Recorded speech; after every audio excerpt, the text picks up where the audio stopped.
Bonjour à toutes et à tous. Donc cette conférence sur le passage de l'enfance à l'adolescence est organisée par la CSF Région Bretagne. Alors deux petits mots de présentation de la CSF en Ille-et-Vilaine et sur le pays, parce qu'on est implanté sur 70 départements en France. Donc c'est une organisation importante. Alors la CSF, Confédération syndicale des familles, est d'abord un mouvement familial qui regroupe les familles pour défendre avec elles leurs intérêts, leurs droits et mettre en place avec les familles, j'ai bien dit avec et pas pour les familles, avec les familles des services, des activités, des conférences de ce type-là pour répondre à leurs demandes, à leurs souhaits. Donc la Confédération syndicale des familles, si on devait parler de sa finalité, elle fait la promotion individuelle et collective des personnes. Ses actions ont pour but de contribuer au développement harmonieux des personnes. Donc on est dans la promotion individuelle et collective des personnes et la démarche qui est privilégiée à la CSF pour ce faire, c'est la démarche éducation populaire, disant qu'on peut apprendre à tous les moments de sa vie, à toutes les époques de sa vie. Cette éducation, nous ne la situons pas en opposition avec l'éducation formelle qui est l'éducation donnée par l'école, les établissements scolaires, mais justement en complémentarité de cette formation. Donc on considère, nous, que l'éducation populaire permet à chacun de mettre en valeur ses potentialités, parfois de les révéler. Certains se découvrent des potentialités qu'ils n'avaient jamais soupçonnées. Et donc ceci se fait beaucoup aussi à travers l'action collective, parce qu'on apprend aussi tous les uns des autres. Et donc cette démarche qui a pour but de développer des savoirs, des savoir-faire, des savoir-être, est au cœur de notre pédagogie. Alors, vous me direz, confédération syndicale, eh bien, syndicale, ça veut dire tout simplement des familles qui s'unissent pour défendre leurs intérêts et co-construire des solutions entre elles et entre les personnes et avec différents partenaires. Et donc aujourd'hui, nous avons les logos de Réseau Parentalité 35, le REAP, et nous avons également des financements du Conseil départemental Ille-et-Vilaine et de la Caisse d'allocation familiale. Alors, j'ai parlé de l'ampleur de notre mouvement au niveau national, mais au niveau local, comment cela se traduit? Donc, en Ille-et-Vilaine, on est implanté sur une trentaine d'associations, ce qui nous fait rayonner avec les regroupements de communes sur une centaine de communes en Ille-et-Vilaine.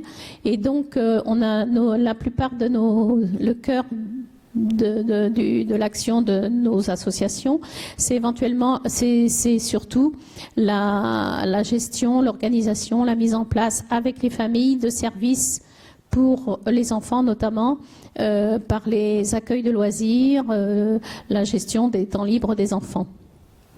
Et nous privilégions dans ces mises en place la place des parents, la place des enfants évidemment qui doivent être au cœur de l'action, à savoir que les enfants doivent être acteurs dans ces moments de temps libre. Alors, la gestion de services de ce type-là, et puis tout ce qui tourne autour du soutien à la parentalité. Ce genre parce qu'aujourd'hui la tendance est quand même de pousser à l'individualisation des situations, et quand une famille a un souci de sommeil, d'adolescent, de comportement, la tendance, elle est facile d'aller devant son ordinateur, de taper sommeil et de voir quelles sont les solutions. Alors le problème, c'est que on ne peut pas nier l'intérêt de ce genre de démarche, mais elle est individuelle. Et donc, ce qui est important pour nous aussi, c'est que ces démarches soient collectives. Et quand on se retrouve à plusieurs, d'abord pour constater qu'on n'est pas seul à avoir ce genre de soucis, qu'on peut être plusieurs parents à se poser les mêmes questions, et donc de construire collectivement peut-être des réponses à ces interrogations.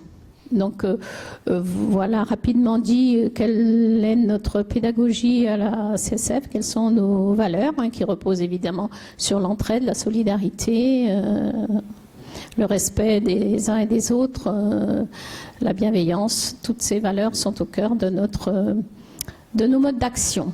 Donc cette conférence, je vais laisser tout de suite la parole à nos intervenants qui vont se présenter.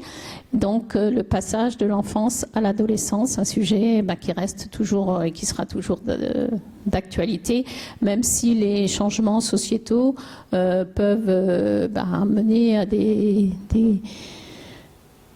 points de vue différents, des situations différentes et forcément des réponses différentes. Donc voilà pour l'essentiel. Je vous remercie. Merci. Donc Philippe Caffin, je suis là pour animer ou pour, en tous les cas, comme on dit, modérateur, pour organiser la parole, car l'objectif, c'est bien sûr de vous entendre toutes les deux, vous allez vous présenter, mais aussi de pouvoir échanger sur ce thème qui vous a été proposé. Donc, vous pouvez prendre le micro et tout d'abord, je crois que le plus simple, c'est que vous vous présentiez rapidement vous-même. Voilà. Faites des politesses. Claire d'abord. Oui. Voilà. C'est bon, ça fonctionne ? Oui. Oui. Donc bonjour à tous. Donc, je m'appelle Claire Zebrowski, je suis psychanalyste et psychologue clinicienne. Je travaille en libéral à Rennes et en Mayenne, à Château-Gontier. Je reçois des adultes, des enfants, des adolescents. Et je travaille aussi en CESAD, donc service d'éducation spécialisée de soins à domicile, avec des adolescents, des enfants, des adolescents et des jeunes adultes de 5 à 20 ans. Mais ma pratique dans ce cadre-là consiste surtout à accompagner des jeunes adolescents. Bien. Rosaine ? Oui, alors je suis, bonjour à toutes et à tous, je suis Rosaine Rouillard, je suis pour ma part maître de conférence en sciences de l'éducation à l'université de Rennes 2, donc juste à côté. Alors mes travaux de recherche s'inscrivent dans les champs de la sociologie des établissements scolaires et des acteurs de l'école ainsi que des usagers, avec un intérêt porté sur les adolescents et leur socialisation. Donc voilà, sinon pour ce qui est de mes thématiques d'enseignement, ça va de la méthodologie de la recherche à la socio-anthropologie de l'adolescence notamment, ou à la division du travail éducatif. Donc là, je vous dirais qu'au niveau des enseignements, ma palette est un peu plus large. Bien, peut-être simplement, et avant de commencer sur des thèmes que vous avez définis ensemble et que je vais vous présenter, peut-être un petit mot simplement. Moi, quand j'ai été sollicité, qu'on m'a envoyé le titre, j'ai évidemment tout de suite remarqué qu'il s'agissait des passages de l'enfance à l'adolescence. Alors très souvent, on parle du passage. Comment vous réagissez, vous toutes les deux, sur ce titre ? Oui, alors c'est un échange que l'on avait eu en juin et avec Frédéric. En fait, 3 choses que moi je soulèverais. Déjà, on est chaque individu est singulier, que les parcours sont pluriels. Donc déjà, ça c'est un élément important. Que aussi aujourd'hui les frontières entre l'enfance et l'adolescence sont brouillées. Alors là, nombre de sociologues en parlent, l'évoquent, notamment depuis le XXIe siècle. Alors quand je fais le cours sur l'adolescence, je dis aussi que l'adolescence n'a pas toujours existé et n'existe pas partout. Il faut savoir qu'il y a des sociétés, des cultures où l'adolescence n'a aucun sens. Donc il faut aussi bien comprendre que c'est une construction sociale, l'adolescence. Et depuis quelques années apparaissent dans les travaux des chercheurs la notion de préadolescence, cette idée que entre l'enfance et l'adolescence, il y a encore une étape, la préadolescence, qui est... Alors, l'échelle, c'est de 8 à 12 ans, ou de 8 à 13 ans. Alors là, toi, tu parleras peut-être de Freud, etc., et des stades de développement. Donc voilà, il y a cette apparition. François de Singly, un grand sociologue de l'éducation, lui parle des adolescents, justement pour caractériser ce début de l'adolescence avec une... il situe en fait cette adolescence, ce début à l'entrée au collège. Donc vous voyez, il y a cette étape-là qui est importante et qui recoupe en plus, je dirais, plusieurs étapes. Et puis... Le troisième élément, juste pour expliquer les passages, eh bien, justement, devenir adolescent, c'est devenir grand. Et ça se fait en plusieurs étapes. Alors, vous allez voir qu'on a choisi 3 thèmes qui sont pas 3 étapes, mais 3 thématiques pouvant quand même recouvrir un certain nombre d'étapes. Je laisse la parole. Claire, votre réaction aussi au titre ? Oui, c'est vraiment un échange qu'on avait eu sur... au départ, le titre qui était pensé, c'était Le Passage. Et effectivement, ça nous avait beaucoup interrogés. Donc, je te rejoins sur les remarques que tu as faites. Peut-être ce que je peux dire, moi, c'est que ça se fait pas d'un coup, le passage de l'enfance à l'adolescence. Il n'y a pas un moment, à 12 ans, tout à coup, je me réveille, 12 ans plus un jour, et je suis adolescent, par exemple. Il y a des allers-retours. Il y a une manière dont le devenir adulte s'immisce petit à petit dans l'enfant, puis s'efface. On le voit déjà de toute façon avec les petits-enfants qui veulent devenir grands et puis ensuite ils veulent reprendre leur biberon. À l'adolescence, je dirais que c'est pareil.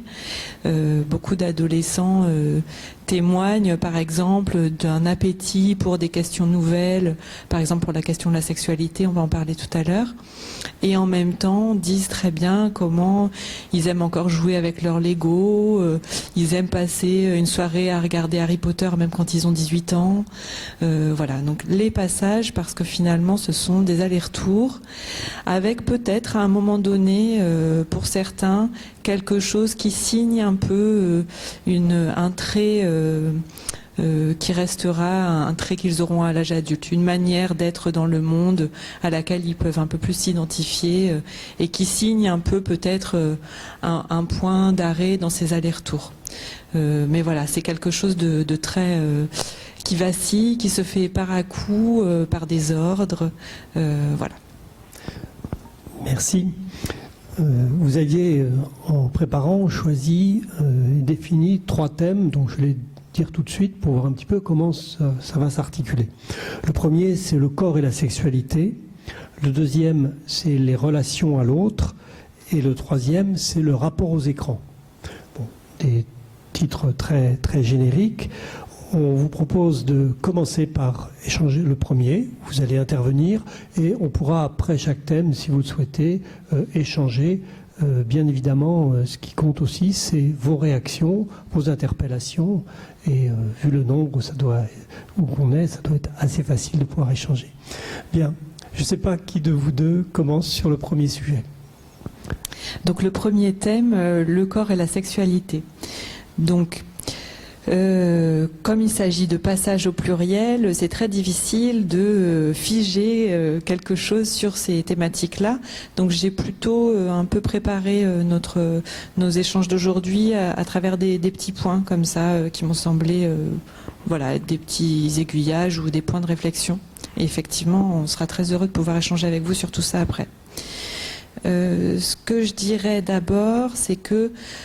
alors, avant de commencer, 2 livres pour ceux que ça intéresse, que je trouve vraiment très intéressants. Après l'enfance, qui est un recueil de textes orientés par la psychanalyse sur la question de qu'est-ce qui se passe à la sortie de l'enfance ou aux sorties de l'enfance.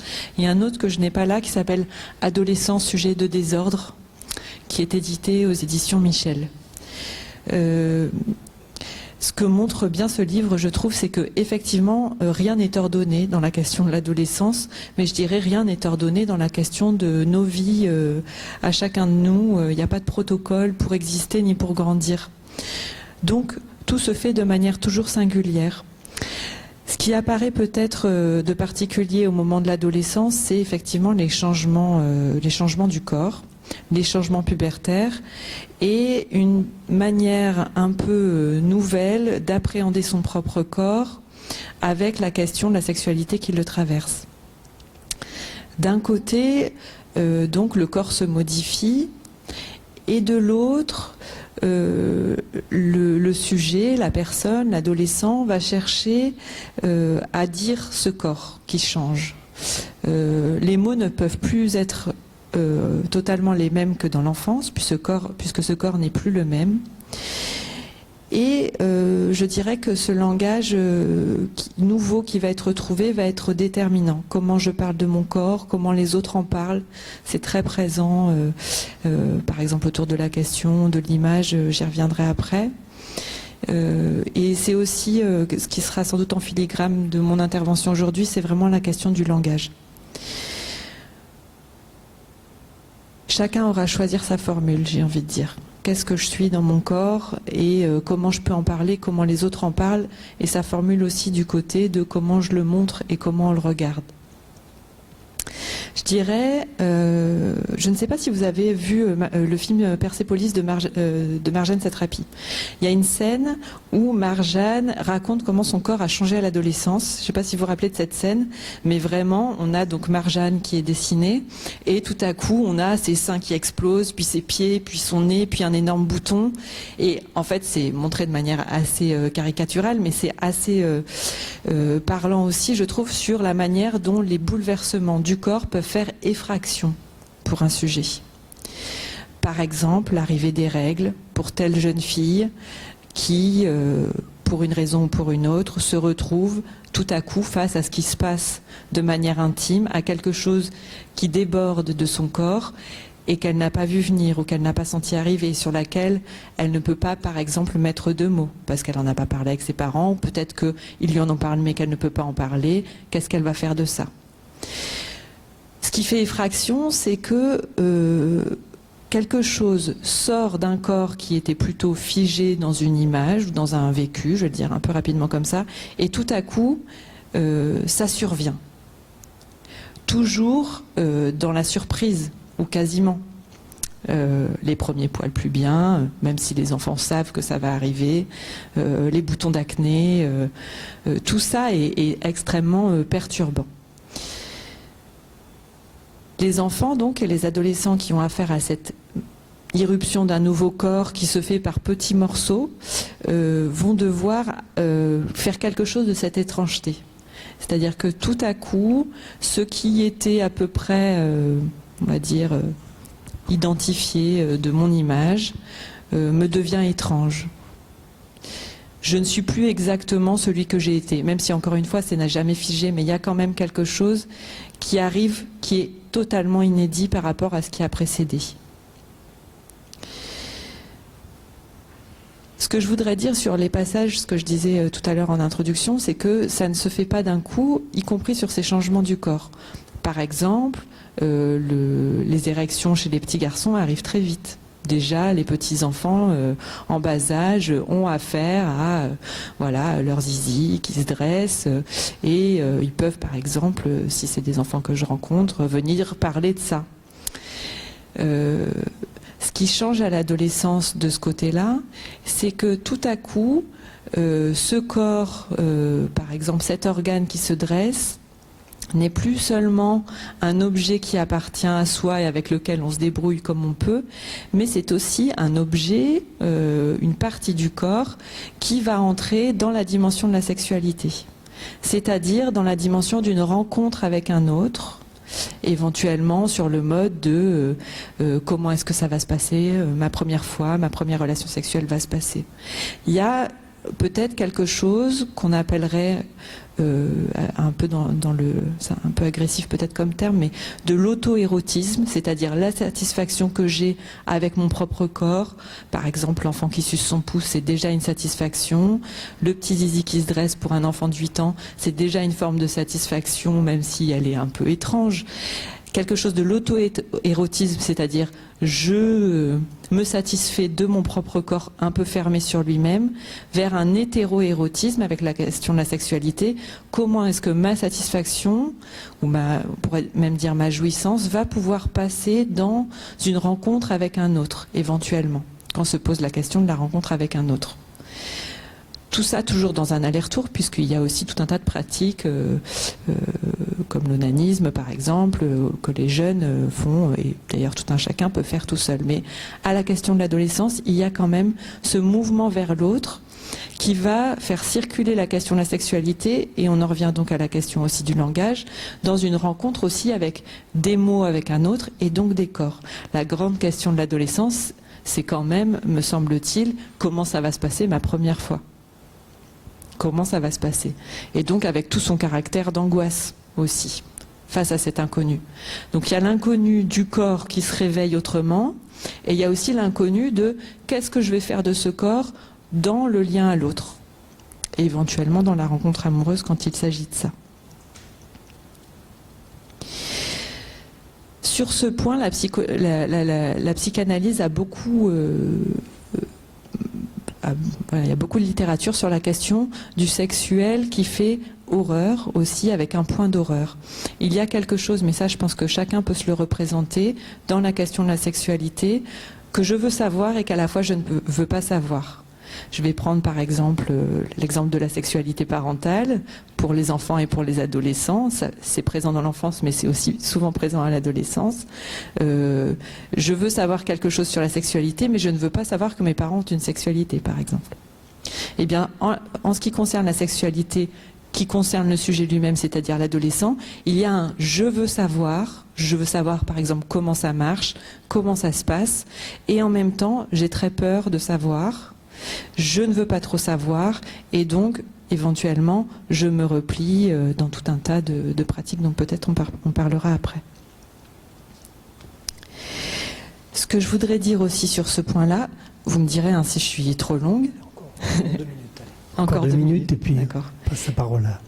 Il y a un point vraiment important sur la question du corps et de la sexualité, c'est quand même la question de se représenter son propre corps.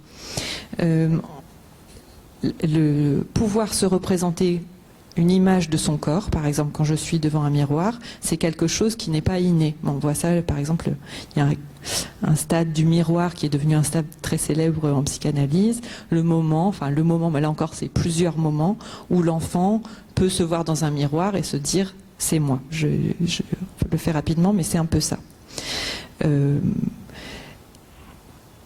Donc ce n'est pas inné. Comme je l'ai dit, le corps change, et donc à l'adolescence, il va aussi y avoir cette question de ce qu'on appelle l'image de soi, qui va être appréhendée de manière différente. Je fais juste cette petite incise, et tout à l'heure on y reviendra avec la question des écrans, parce que ça me semble central, cette question de l'image de soi à l'adolescence. Bien. Merci Claire. Il y a des choses sur lesquelles je vais rebondir. Alors, l'image du corps, tu l'as dit et tu l'as développé, prend, vous le savez, une importance vraiment capitale à l'adolescence. Alors, soit elle fait sourire, soit on s'en moque, pour ceux qui ont des adolescents ou qui se souviennent de sa propre adolescence. Cette image, elle se construit à travers le regard que l'individu porte sur son corps, c'est-à-dire est-ce que mon corps me plaît ou pas, sur la comparaison qu'il fait, que l'adolescent, le préadolescent fait avec le corps des autres. Et là, la place des médias apparaît aussi dans la confrontation aux idéaux corporels, et puis sur la prise en compte aussi du regard d'autrui, c'est-à-dire est-ce que je me sens attirant parce que l'autre me renvoie, on va dire, un regard positif attirant. Donc cet âge-là, ces années-là, en effet, ça dure.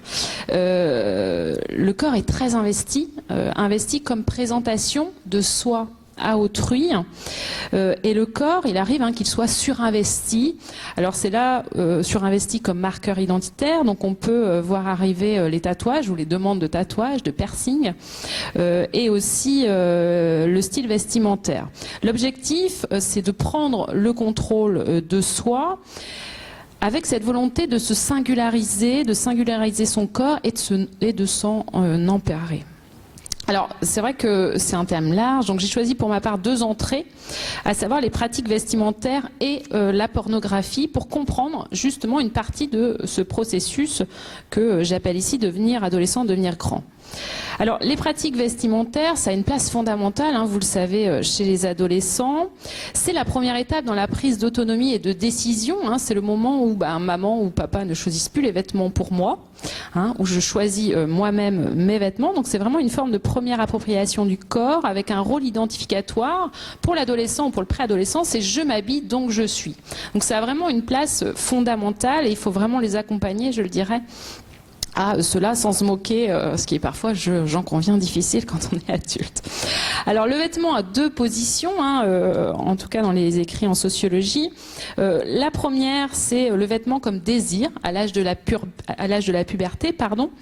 Il prend un aspect de bricolage, on confectionne sa tenue, tout un art, il y a vraiment tout un art sur le vêtement. Donc voilà, quand ils sortent, ils mettent du temps. Hein, ils prennent le temps, ces adolescents, ces préadolescents, parce que c'est vraiment... on peut le voir comme un art, cette phase-là. Alors la deuxième fonction du vêtement, c'est celle de protection, et on l'oublie parfois. C'est un déguisement. Une fois mis, on est une autre personne, on joue un rôle à travers lui. C'est une forme de carapace, donc ça protège. Et vous savez qu'à l'adolescence, on n'est pas toujours tendre, et les pères PAIRS ne sont pas toujours tendres, donc le vêtement permet ça.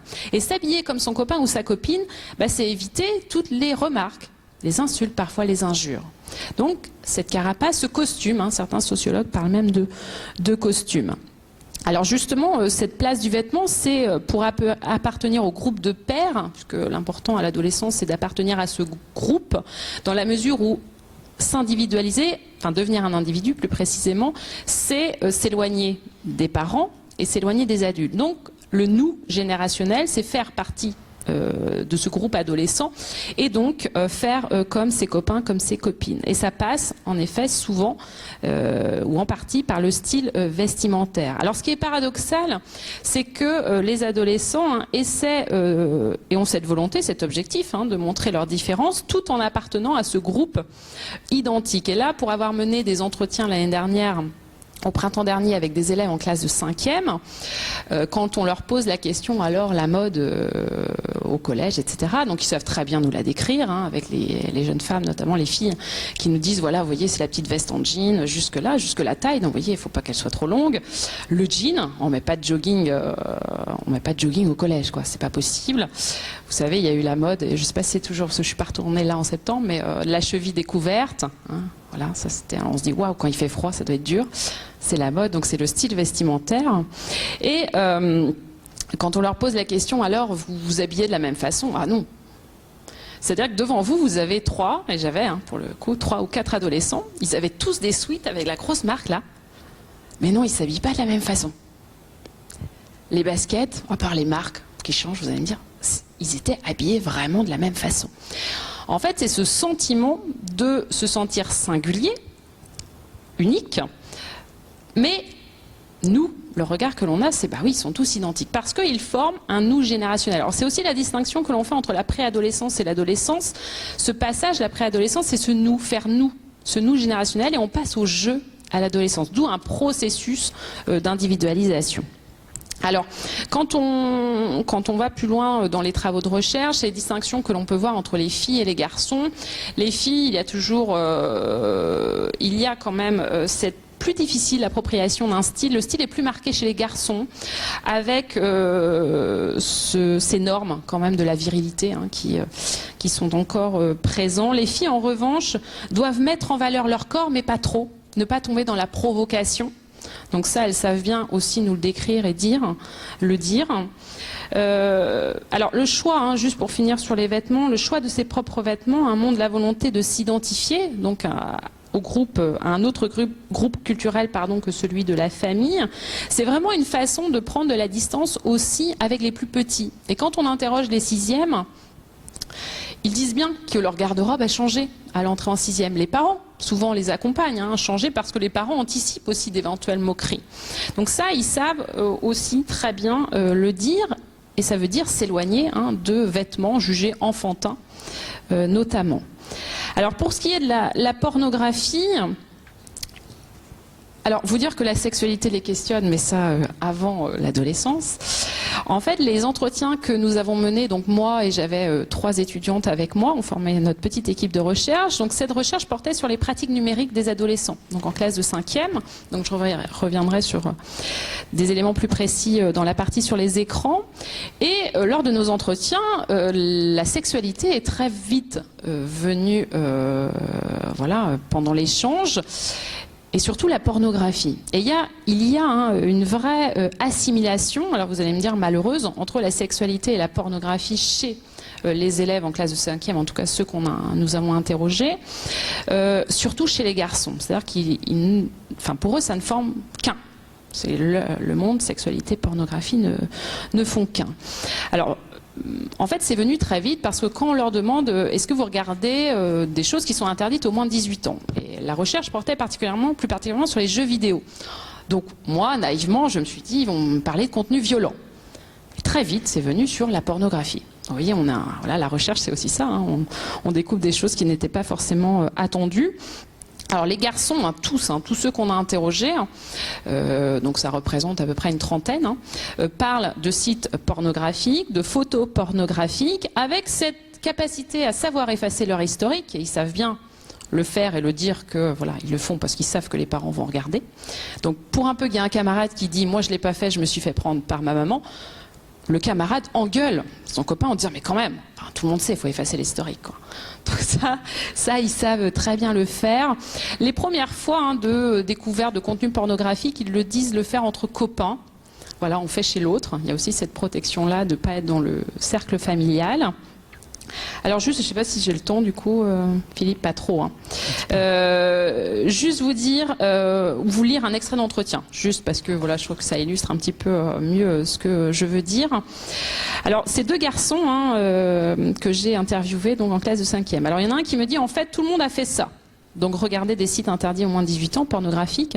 Sinon tu te fais un... Alors tout le monde a fait ça, pardon, mais tu ne le dis pas, sinon tu te fais insulter. Il n'y a plus personne qui te parle dans la classe et t'es rejeté par tout le monde. Après, me dit-il, ça dépend des classes, notre classe à nous, elle est stricte. Tu dis un peu un mot de travers et tu te fais insulter. Alors, il continue en disant, sauf pour les 2 qui sont populaires, eux, ils peuvent. Alors, entre garçons, on en parle, me dit-il plus loin, pas avec les filles. Elles ne pensent pas à ça. Il y a moins de filles que de garçons qui pensent à ça. Et son camarade à côté de lui dit, bah oui, c'est naturel, quoi. Il me dit même, vous, madame, vous-même, vous l'avez fait. Donc, il continue en disant, vous savez, moi, je cache des photos de sexe dans ma chambre. Après, c'est de mon âge, je les ai imprimées avec un copain. La nuit, je les accroche dans ma chambre. Comme ça, je fais des rêves et j'ai un briquet pour cramer les photos. Ce garçon, un mime, mais même l'acte sexuel, quand on en parlait, ce qui mettait plutôt mal à l'aise son camarade. Mais bien pour vous dire que c'est présent, mais que même entre eux, en fait, en tout cas là en 5e, selon leur groupe de pairs, ils ne peuvent pas forcément en parler. Alors, quand ils l'évoquent, et les filles en parlent aussi, mais les filles vraiment disent qu'eux, ils ne sont jamais allés. On n'a pas rencontré une seule fille qui a déclaré qu'elles sont allées sur des sites pornographiques. Ce qui ne veut pas dire qu'elles ne l'ont pas fait. Il y a sans doute une autocensure plus importante chez les filles que chez les garçons à ce niveau-là. Tous et toutes, par contre, déclarent qu'ils sont tombés sur des contenus pornographiques par hasard. Et quand on sait que 99% de nos jeunes sont équipés d'écrans, ça veut dire que tous, à cet âge-là, sont tombés par hasard sur des contenus pornographiques, même si les études, notamment une étude de l'IFOP qui a été menée en 2017, dit que c'est la moitié des 15-17 qui tombent par hasard sur des contenus pornographiques. Alors pour moi, c'est vraiment sous-estimé ce type de chiffre par rapport au déclaratif des adolescents. Pardon, j'ai dû être plus long que prévu, Philippe. Non, mais c'est bien. Je sais pas, je vous propose peut-être de réagir, si vous le souhaitez, soit pour apporter votre réflexion ou votre question. Alors, on a du fil, je pense que ça va marcher. Ouais. Ah oui, le micro sans fil. Merci. Bonjour, du coup, moi je suis la maman de 2 enfants, dont un grand de 10 ans et demi. Et j'aurais voulu savoir par rapport à la pornographie, comment est-ce qu'on peut prévenir éventuellement avant que... c'est vrai que mon fils a une tablette qui est assez sécurisée. Il risque peut-être, quand il rentrera en 6e, là il est en CM2, peut-être d'avoir un téléphone. Je vais essayer de résister, mais c'est pas sûr que je puisse y arriver. Enfin, il y en a beaucoup qui en ont.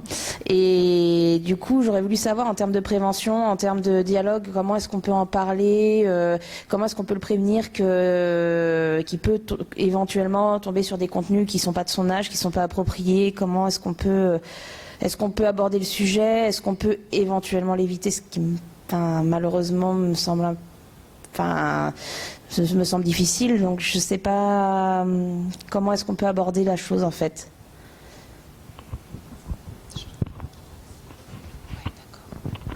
Bien. Oui, donc je vais répondre de suite. Je vous dirais qu'il faut pas... alors sur la question du téléphone portable, est-ce que je vais résister? J'ai envie de vous dire, ne résistez pas. Enfin, là n'est pas le souci. Alors, si, dans l'équipement, c'est-à-dire que les enfants qui sont équipés, très équipés dans les chambres.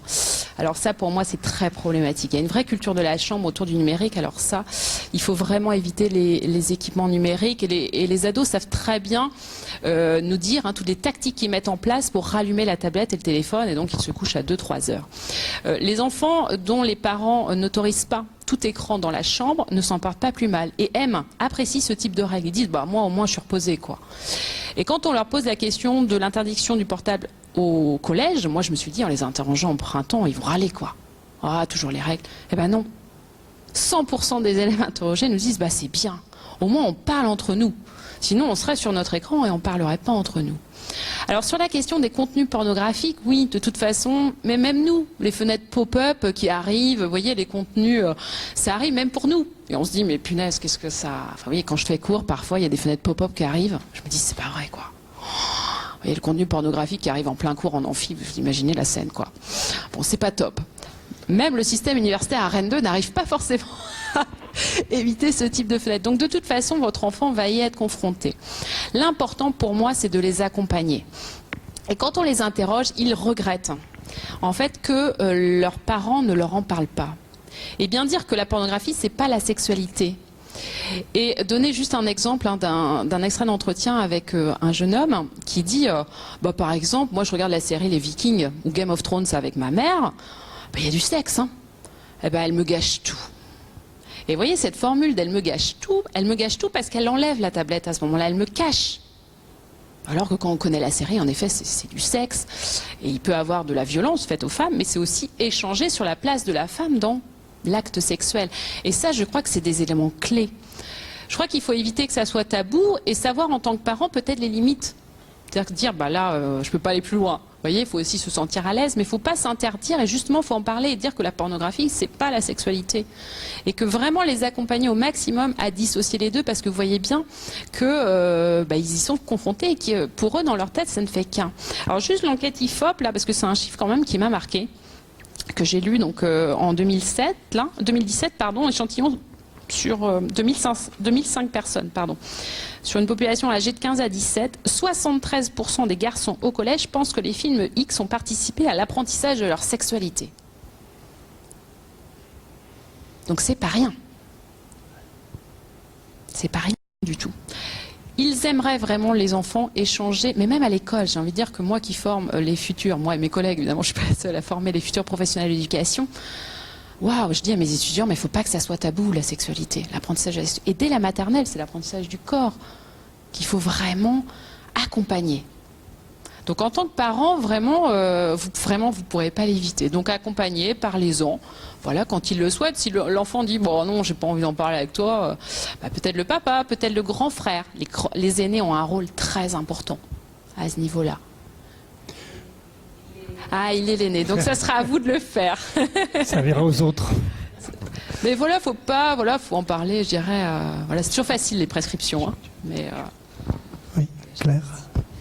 Oui, moi je suis d'accord, faut miser sur la parole. Tu dis la pornographie, ce n'est pas la sexualité. Du coup, j'avais envie de revenir là-dessus. Moi, ça m'évoque deux choses.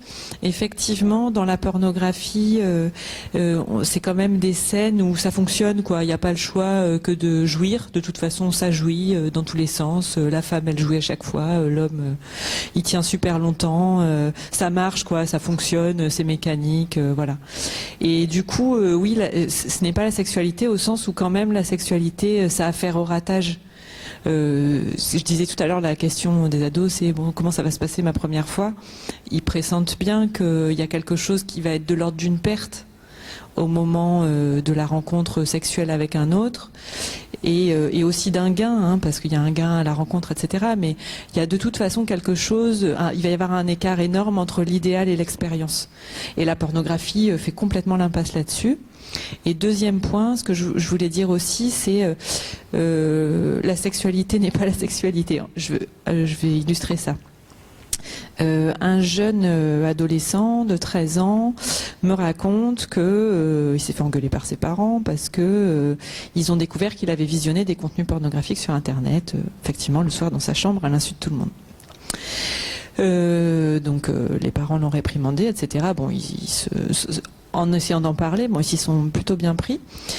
Et il me dit, finalement, en fait, j'ai regardé ça parce que mes copains l'ont fait et que bon, c'est un jeune qui a du mal à se faire un peu des copains, et donc pour faire partie du groupe, je l'ai fait pour faire comme eux. Et en fait, pour lui, c'était pas du tout la question sexuelle qui était en jeu dans regarder de la pornographie, c'était la question du lien social. Il n'était pas du tout intéressé, lui, par comment ça se passe, le coït, etc. C'était pas sa question. Donc voilà, je voulais juste dire ça aussi. Bien, merci. Est-ce qu'il y a une autre réaction ou question? Oui. Tiens, Merci. En fait, moi je reviens à votre étude, et notamment quand vous avez questionné les garçons. Est-ce que vous avez fait l'hypothèse aussi que certains ont dit qu'ils avaient vu alors qu'ils n'avaient peut-être pas vu, mais qu'il fallait mieux dire j'ai vu, quoi, pour faire comme les autres? Oui, vous avez raison, parce que ça rejoint le propos de Claire. Oui, complètement. Oui, il y a cette volonté de faire comme. Là-dessus, vous avez raison. Néanmoins, ceux qui sont mal à l'aise... alors justement, je reviendrai quand même sur les images et les vidéos choquantes. Les garçons, les filles sur lesquels ils sont tombés par hasard disent que c'est choquant, et tout de suite, ils ont fermé les yeux. Ils les miment. Vous voyez, il y a ce côté choquant qu'ils trouvent. Alors les garçons, oui, certains, alors là, du coup, on ne pourrait pas le savoir. Néanmoins, ceux qui disaient non, parce que, évidemment, pendant l'entretien, vous en doutez, on en interviewait en général 2, 3 ou 4. Soit des groupes mixtes, soit des groupes non mixtes. Donc vous voyez les configurations un petit peu. Dans les groupes non mixtes garçons, quand il y en avait un ou deux qui me disaient bon non, moi non. Et très souvent, voire dans la majorité des cas, ils étaient arrête de mentir, dis-lui, regarde-moi dans les yeux. Il y en avait un, il était comme ça, regarde-moi dans les yeux. Et si tu souris, c'est que tu mens. Alors, est-ce que c'était pousser l'autre ? Vous voyez, là, je ne saurais pas le dire. Néanmoins, les chercheurs qui vont interviewer les enfants à l'école primaire, là aussi, il y a un pourcentage d'enfants qui disent avoir consulté des sites pornographiques. Et quand on leur demande, et là, je vous dirais que je me suis trouvée un peu bête, parce que quand on leur demande de citer des sites pornographiques, je peux vous dire qu'il y a une sacrée palette. Hein. Ils en connaissent une sacrée palette. Mais oui, on ne peut pas mettre de côté le fait qu'il y a certains enfants qui disent qu'ils l'ont fait. Après, vraiment, site pornographique, qu'est-ce que ça veut dire pour eux? Est-ce que parfois c'est juste un film, ils ont vu une scène? Vous voyez, on n'est pas allé dans le détail de cela. Néanmoins, je pense qu'il ne faut pas penser que... à mon avis, le pourcentage est très faible, quand même. Vraiment, le pourcentage est très faible parce que les enfants sont de plus en plus équipés, quand même, et que de plus en plus, ils consultent sur leur téléphone. Et donc, plus ils seront équipés en téléphone, et ils sont nombreux, plus ils auront accès. Et parfois, oui, c'est la curiosité, juste. Et certains disent, je suis allé voir, parce que oui, il y a le copain qui est allé voir, donc j'ai été voir, mais il coupe très vite, parce que c'est choquant. Burk. Voilà. Donc voilà. Bien. Je vais vous proposer de continuer. Bon, le deuxième thème que vous aviez vu ensemble, c'était la relation à l'autre. Bon, vous venez de l'évoquer, en fait, d'une certaine manière, toutes les deux. Malgré tout, je crois qu'en tant que tel, on peut sans doute aller un petit peu plus loin. C'est vous qui commencez. C'est moi qui commence. Du coup, oui, on va sans doute, il y a sûrement des éléments qui vont s'entrecouper entre les différents thèmes. Alors, les relations à l'autre dans le devenir adolescent, vous avez vu que c'est clé, et notamment avec le groupe de pairs. Un élément important, notamment en sociologie, qui a bien du retard sur la psychologie et la psychanalyse, dans l'analyse de ce passage. Là, vraiment, je tire un peu sur ma maison parce qu'il y a du boulot. Nous, c'est le passage au collège. Et donc, le collège, c'est vraiment un événement marquant, important dans la construction identitaire adolescente, avec une préadolescence qui est vue en sociologie comme passant par 3 étapes. À la fois l'appréhension de rentrer au collège, l'appréciation du collège et enfin son intégration au collège quand voilà, le jeune collégien a compris justement son rôle de collégien. Alors vous le savez, l'entrée au collège est vraiment vécue comme un tournant pour le jeune, pour la famille et socialement. Ah, tu rentres au collège. Ça vraiment c'est ancré en France. Ils quittent en effet ces préadolescents leur école pour arriver dans un espace grand avec des plus grands. Et ça, c'est quelque chose qu'il faut vivre. Ils étaient les plus grands, l'école primaire, et ils deviennent les plus petits arrivés au collège. Alors, quand on interroge les sixièmes, et là, je vais vous citer un extrait d'entretien qu'ont mené 3 de mes étudiantes, dont j'ai encadré le travail, d'une élève qui s'appelle Lilou. Et donc, Ellie, l'étudiante en question, lui demande « Qu'est-ce que tu ressentais avant l'entrée au collège ?» Et elle dit « Déjà, j'avais peur des 3e. Et ce qu'ils pouvaient nous faire, s'ils allaient être pas cool avec nous, s'ils allaient être gentils. Et une fois qu'on est au collège, ça va. » Alors elle lui demande pourquoi tu avais cette peur avant d'entrer au collège. Parce que enfin c'est stressant de se dire qu'on arrivait dans un collège avec des 4e, des 3e, des 5e et que nous on était la première classe en 6e. Alors elle demande les plus petits, oui voilà. Et il parle de pression, de stress, de trouille même quand ils arrivent au collège. Donc cette appréhension existe avec cette volonté de ne pas être vus, de ne plus être vus comme les plus petits. Ils ne veulent pas cette revendication du plus petit. C'est justement, et c'est François de Cinglé, là encore, sociologue de l'éducation, qui dit c'est pour faire agir le pouvoir qu'ils ont sur eux-mêmes. Alors l'entrée au collège, c'est se faire des amis, souvent des nouveaux amis, agrandir son cercle d'amis. Et pour s'intégrer à ce nouveau groupe de pairs, ça passe par l'acquisition de normes, de valeurs, de comportements partagés en effet par le groupe de pairs. Alors, un groupe de pairs où les membres ont des préoccupations et des inspirations communes. Alors, ça passe, on en a parlé par le style vestimentaire, ça passe, on a parlé, pas forcément à cet effet, mais quand même l'importance du langage, ces normes à respecter, se comporter. Voilà, il y a des manières de se comporter quand on est collégien, il y a des manières de se parler. Alors là aussi, quand j'ai interrogé les 5e, je crush un tel. Alors là, vous voyez, je suis restée à les regarder, je crush quoi? Donc je sais pas si vous connaissez cette, voilà, je crush. Alors ça veut dire j'aime quelqu'un, mais la personne ne le sait pas. Vous voyez, je crush. Voilà, donc je me suis sentie vieille, je dois vous l'avouer quand même, quand je suis restée avec mes yeux bien grands ouverts.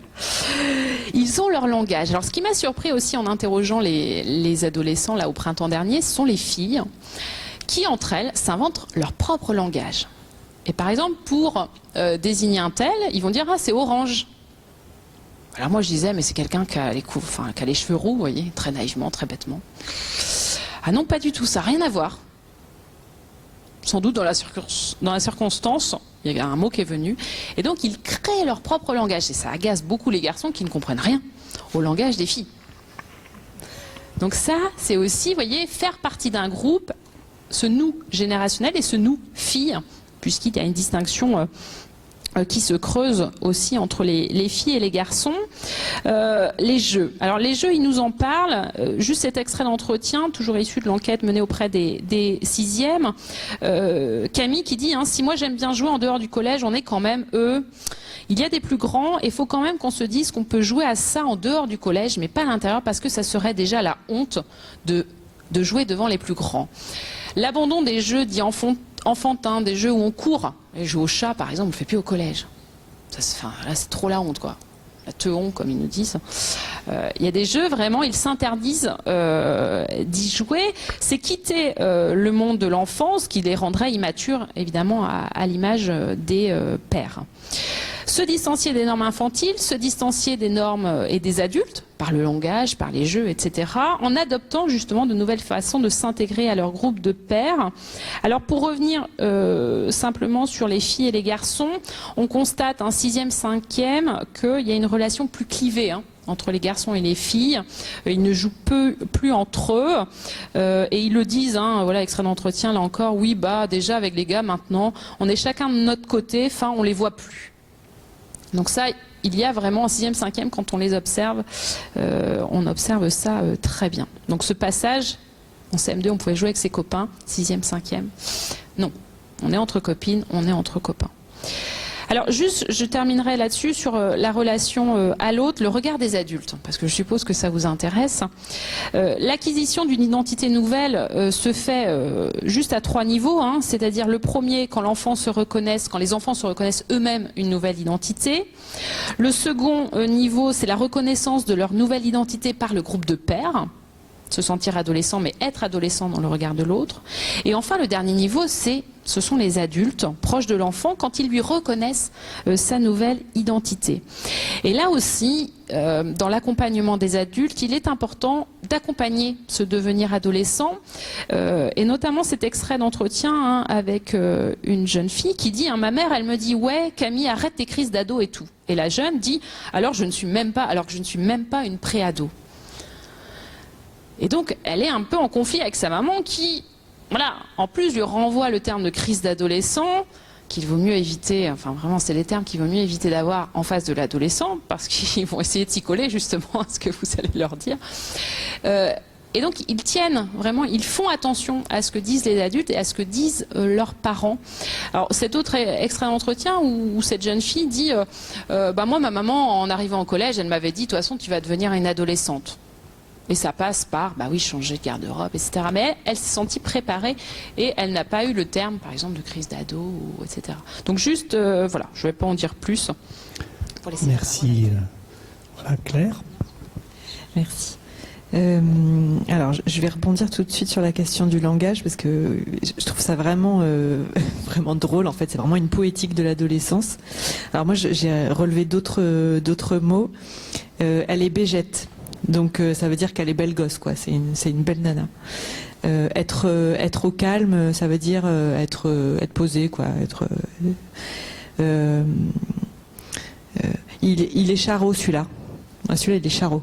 Ça veut dire c'est le garçon qui cherche à séduire plusieurs filles en même temps.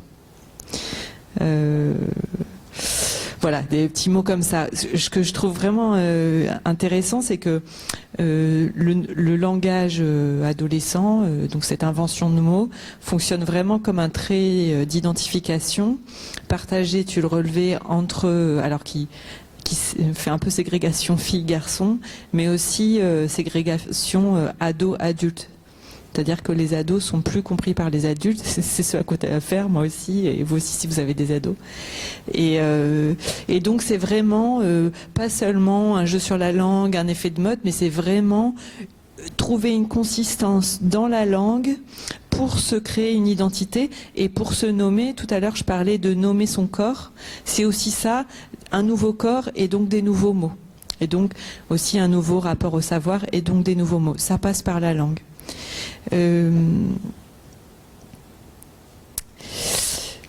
Donc, par rapport aux relations aux autres, j'aimerais bien commencer par une petite vignette, un cas de parents que j'ai reçus. Là aussi pour revenir sur la question des passages. Donc ce sont 2 parents qui viennent me voir parce qu'ils sont très en difficulté avec leur adolescent de 15 ans ou 16 ans, qui est donc un garçon qui est dit très rebelle, dans l'opposition, qui refuse tout du modèle parental, qui leur renvoie au fait qu'ils sont nuls, que c'est des pecnos, des ploucs, qui s'enferment dans sa chambre. Quand la famille est là, il ne vient pas les saluer.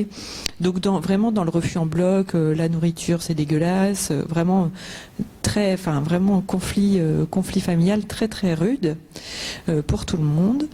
Et donc les parents arrivent à un moment où ils disent mais en fait on sait plus quoi faire, on a tout essayé, et là on baisse les bras et c'est sans doute pas la bonne solution. Qu'est-ce qui fait que notre enfant est devenu comme ça? On ne le reconnaît pas. C'est la crise d'adolescence sans doute, etc. Et en fait, en parlant avec eux, on se rend compte ensemble que finalement, ça a toujours été là. C'est-à-dire qu'ils viennent eux avec cette question, c'est-à-dire à un instant T de leur vie, avec notre fils est devenu un chieur, voilà, avec qui on peut plus parler. Et en fait, en dépliant l'histoire un peu de cet enfant, comment il était petit, etc. En fait, c'est un enfant qui a toujours dit non dès le départ. Enfin, il a dit non à partir du moment où il a su manger tout seul. Il a dit non à ce qu'on l'aide. Très vite, il a dit non à tel type d'alimentation. Il a dit non quand les parents voulaient l'aider, etc. Et donc, c'est un trait de personnalité, enfin j'aime pas trop cette expression, mais c'est une manière d'être de cet enfant et de cet adolescent finalement, qui à un moment donné semble s'être cristallisé à l'adolescence, parce que dans un moment où la relation est beaucoup plus difficile, ça devient beaucoup plus flagrant et beaucoup plus marquant, mais finalement en filigrane ça a toujours été là. Et donc j'avais envie d'amener cette petite vignette, puisque je me disais finalement on a tendance à définir un individu et notamment un adolescent à partir de ce qu'il est à ce moment-là, mais il y a des choses qui ont été là avant, et c'est pas parce qu'un adolescent est rebelle aujourd'hui qu'il ne l'a pas été avant. Simplement, le prisme parental n'est pas le même, et la virulence aussi de la situation n'est pas la même. Et donc, il y a des traits qui ont été là depuis toujours, mais il y a aussi des choses qui ont changé, effectivement, et c'est peut-être là-dessus que je vais faire le lien avec la relation aux autres. Ce qui a changé pour cet adolescent, c'est que aujourd'hui, il trouve appui dans une autre famille, c'est-à-dire une famille qui est la famille de sa petite amie, où évidemment les parents de la petite amie sont vachement mieux que ses parents à lui, c'est un peu la famille idéale, il est reconnu, évidemment pas de question de la limite ou de l'interdit, puisque c'est pas sa famille, donc les parents, voilà, les parents de la petite amie n'ont pas imposé quoi que ce soit.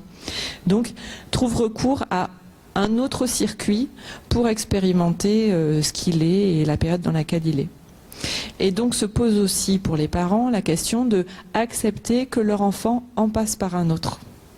Et c'est peut-être aussi ce qui fait que l'adolescence peut être faire un peu peur. Enfin, dès que vous avez un enfant, vous dites oh là là, petit enfant, petit problème, grand enfant, grand problème. Tout le monde a déjà entendu ça.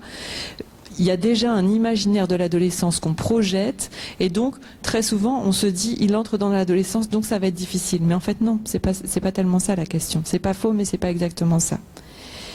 Sur la question de la relation à l'autre, justement, je trouve que cette situation montre aussi cet exemple, montre aussi ça. Un enfant se construit un référencement du monde à travers l'explication que ses parents vont lui donner. Grosso modo, c'est un peu ça. Au moment de l'adolescence, l'explication du monde donnée par les parents ne tient plus, ou ne tient plus complètement. Par exemple, le modèle familial vacille. C'est déjà là aussi à l'œuvre avant l'entrée dans l'adolescence. Par exemple, les petits-enfants ont souvent une période où ils disent « et pourquoi, et pourquoi, et pourquoi, et pourquoi ?» Et ça s'arrête jamais. Et moi, je crois que ce que cherchent à expérimenter les enfants à ce moment-là, c'est pas tellement, ils cherchent pas tellement votre réponse, ils cherchent le moment où vous n'allez plus savoir. Parce qu'il y a toujours un moment dans les « et pourquoi ?» on ne sait plus quoi répondre. Et je pense qu'à l'adolescence, les enfants, les adolescents ont affaire à ça de manière massive. C'est-à-dire que ce qu'ils expérimentent en premier, c'est que leurs parents ne savent pas. Ils ne savent pas, par exemple, ce que c'est que la sexualité, ou ils ne savent pas leur en parler. Ils ne savent pas, je parle du point de vue du jeune, hein, ils ne savent pas ce qu'ils vivent, ils n'ont pas été jeunes, ils n'ont pas la réponse, c'est un autre temps, c'était il y a 40 ans, c'est plus maintenant, etc. Et donc ce qui bouleverse complètement le rapport au monde, c'est que les réponses, ou disons les bornes qui existaient et qui jalonnaient l'existence d'un enfant à un moment donné, vacillent à ce moment-là. Et donc les adolescents vont être portés à chercher des réponses ailleurs. Ça peut être dans des discours politisés, religieux, etc. Mais c'est aussi quand même le plus souvent dans les pairs. C'est-à-dire il y a un passage de l'autre du monde, de l'autre parental, à la relation aux petits autres, on le dit comme ça en psychanalyse, donc au père, ce que tu développais, Rosane, tout à l'heure. Donc je développe pas sur la relation père parce que tu en as dit beaucoup, j'ai peur que ce soit aussi des redites. Ce qui me semble important aussi, c'est que parfois, ce qui peut être aussi un peu impressionnant à l'adolescence, c'est que comme ils ont affaire à un autre qui ne sait pas, ou alors à un autre qui veut tout interdire, il y a une certaine dimension paranoïaque. Il peut y avoir une certaine dimension paranoïaque de ce moment de la vie. C'est-à-dire, de toute façon, vous voulez du mal, vous faites tout pour m'embêter, vous faites tout contre moi, vous préférez ma petite sœur, moi vous m'imposez des trucs que les autres n'autres pas. C'est en ça que je parle de dimension un peu paranoïaque. Pas du tout sur le plan psychiatrique, mais sur le côté, tout est fait pour me limiter et m'empêcher de jouir. Je reviendrai peut-être sur la question de la jouissance. Ce que je trouve intéressant aussi sur la question de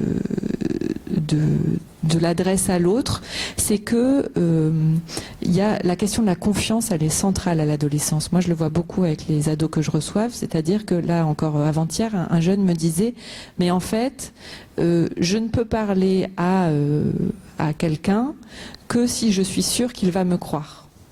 Et donc, il va y avoir un certain nombre de rencontres avant de pouvoir vraiment parler à cet adolescent. Il y a quelque chose de on ne va pas donner foi à ma parole, on ne va pas donner du crédit. Parce que ce que je vais dire peut-être va être étrange ou parce que je deviens étrange à l'autre, à mes parents, aux adultes, aux oncles, aux tantes, etc. Et donc, il y a quelque chose d'un doute qui s'immisce dans la relation et qui joue des deux côtés. Par rapport à cette déconstruction un peu du monde de l'autre parental ou de l'autre du monde auquel un enfant a affaire, pareil, le cas d'une jeune fille, mais ça se joue à des petits traits, c'est pas forcément la grosse crise d'adolescence, le cas d'une jeune fille qui est inscrite dans un schéma familial un peu compliqué. Et depuis effectivement son entrée en 6e, 5e, ce qui se passe, c'est que elle remet en question l'autre et elle lui renvoie sa responsabilité. Et du coup, ça crée des relations un peu en miroir, c'est-à-dire que l'adulte lui dit « Non mais là, tu grandis, tu veux être grand, donc tu es responsable de ça », mais elle renvoie aussi aux adultes « Non mais vous êtes responsable de ça ». Notamment, c'est une jeune fille qui est accompagnée par des éducateurs et elle dit mais si ma mère elle va pas bien, c'est aussi parce que les éducateurs malheureusement qui travaillent dans des conditions extrêmement difficiles en ce moment, c'est aussi parce que là ça déconne, c'est aussi parce que là ça marche pas. Pareil par rapport à son père, elle est plus nuancée. Elle avait toujours perçu que son père avait des colères démesurées, mais là maintenant elle peut dire ok, là c'est pas juste et donc je lui renvoie sa responsabilité, mais là par contre c'est l'autre qui est injuste envers lui. Donc il y a comme ça une redistribution des responsabilités et qui redistribue aussi la question des relations à l'autre et aussi de la prise de responsabilité dans leur existence et dans les choix qu'ils vont faire au moment de l'adolescence. Un dernier point où j'ai déjà beaucoup parlé? J'ai beaucoup parlé. Bon, on verra pour la discussion.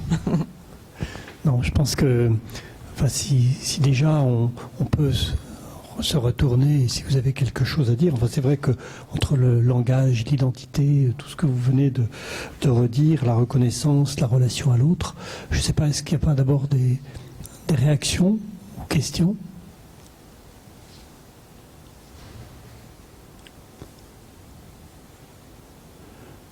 Non, alors oui, du coup, vous pouvez peut-être rajouter un point.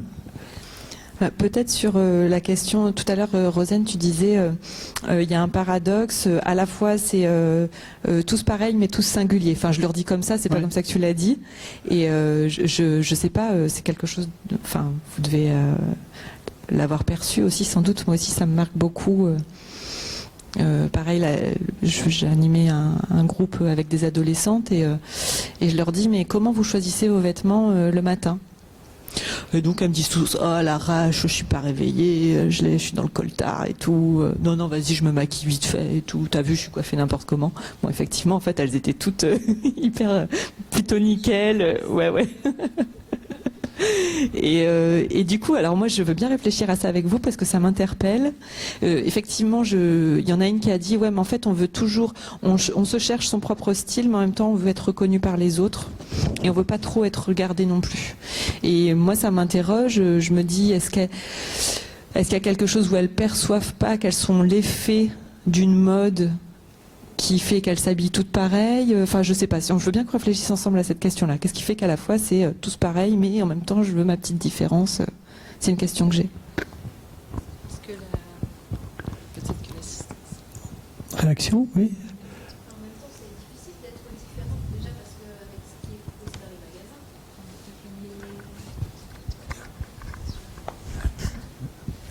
Merci. Les magasins de vêtements s'adaptent à la mode. Donc au final, même si un enfant, enfin un adolescent veut être différent, vraiment très différent des autres, il n'a pas forcément cette possibilité. Moins de se rendre dans des magasins spécialisés à 1 heure de route. Enfin, d'un autre côté, ils n'ont pas tellement le choix non plus. Et le fait de s'habiller un peu comme tout le monde, c'est se fondre dans la masse et éviter de se faire remarquer. Et à contrario, il y en a qui ont besoin de se faire remarquer et de ne pas être inclus dans un groupe non plus. Et je trouve que ça se ressent d'autant plus au lycée. Parce que moi j'ai des souvenirs, j'étais au lycée René Descartes, qui n'est pas très loin d'ici. Et on était... Enfin, les gens pouvaient deviner, quand on rentrait dans le lycée, à quel groupe on appartenait, qui étaient nos amis. C'était... C'est caractéristique des filières, quand on parle des filières littéraires. Oui. Voilà, j'ai fait L on en a plus. tous connu, voilà. Ah bah oui, voilà, la filière littéraire. Mais on n'avait pas toutes les mêmes... mais on s'entendait tous bien au sein de la classe du fait de notre originalité. On avait toute une originalité différente. Je mets au féminin parce qu'il n'y avait pas de garçons dans la classe. Et mais à côté de ça aussi, enfin, moi j'ai des restes, hein, je m'habillais en noir, j'étais ce qu'on appelle gothique et... Enfin voilà, tous les gens habillés en noir étaient c'était mes amis en fait. Et oui, c'était un marqueur, ouais, c'était un marqueur identitaire. Mais est-ce que le fait de vouloir être intégré à la filière littéraire, ça voulait pas dire justement s'habiller, avoir un marqueur, avoir un style qui soit singulier? Parce que quand ils arrivent en filière littéraire, ils sont pas... Enfin, vous voyez, il y a une évolution aussi. Il y avait un amour de l'art peut-être aussi qu'il n'y a pas forcément autant dans les autres filières. Mais à côté de ça, enfin voilà, je faisais partie de ce que je n'aime plus ce terme, mais à l'époque j'en étais fière, des gothiques. Il y avait ce qu'on appelait les babos.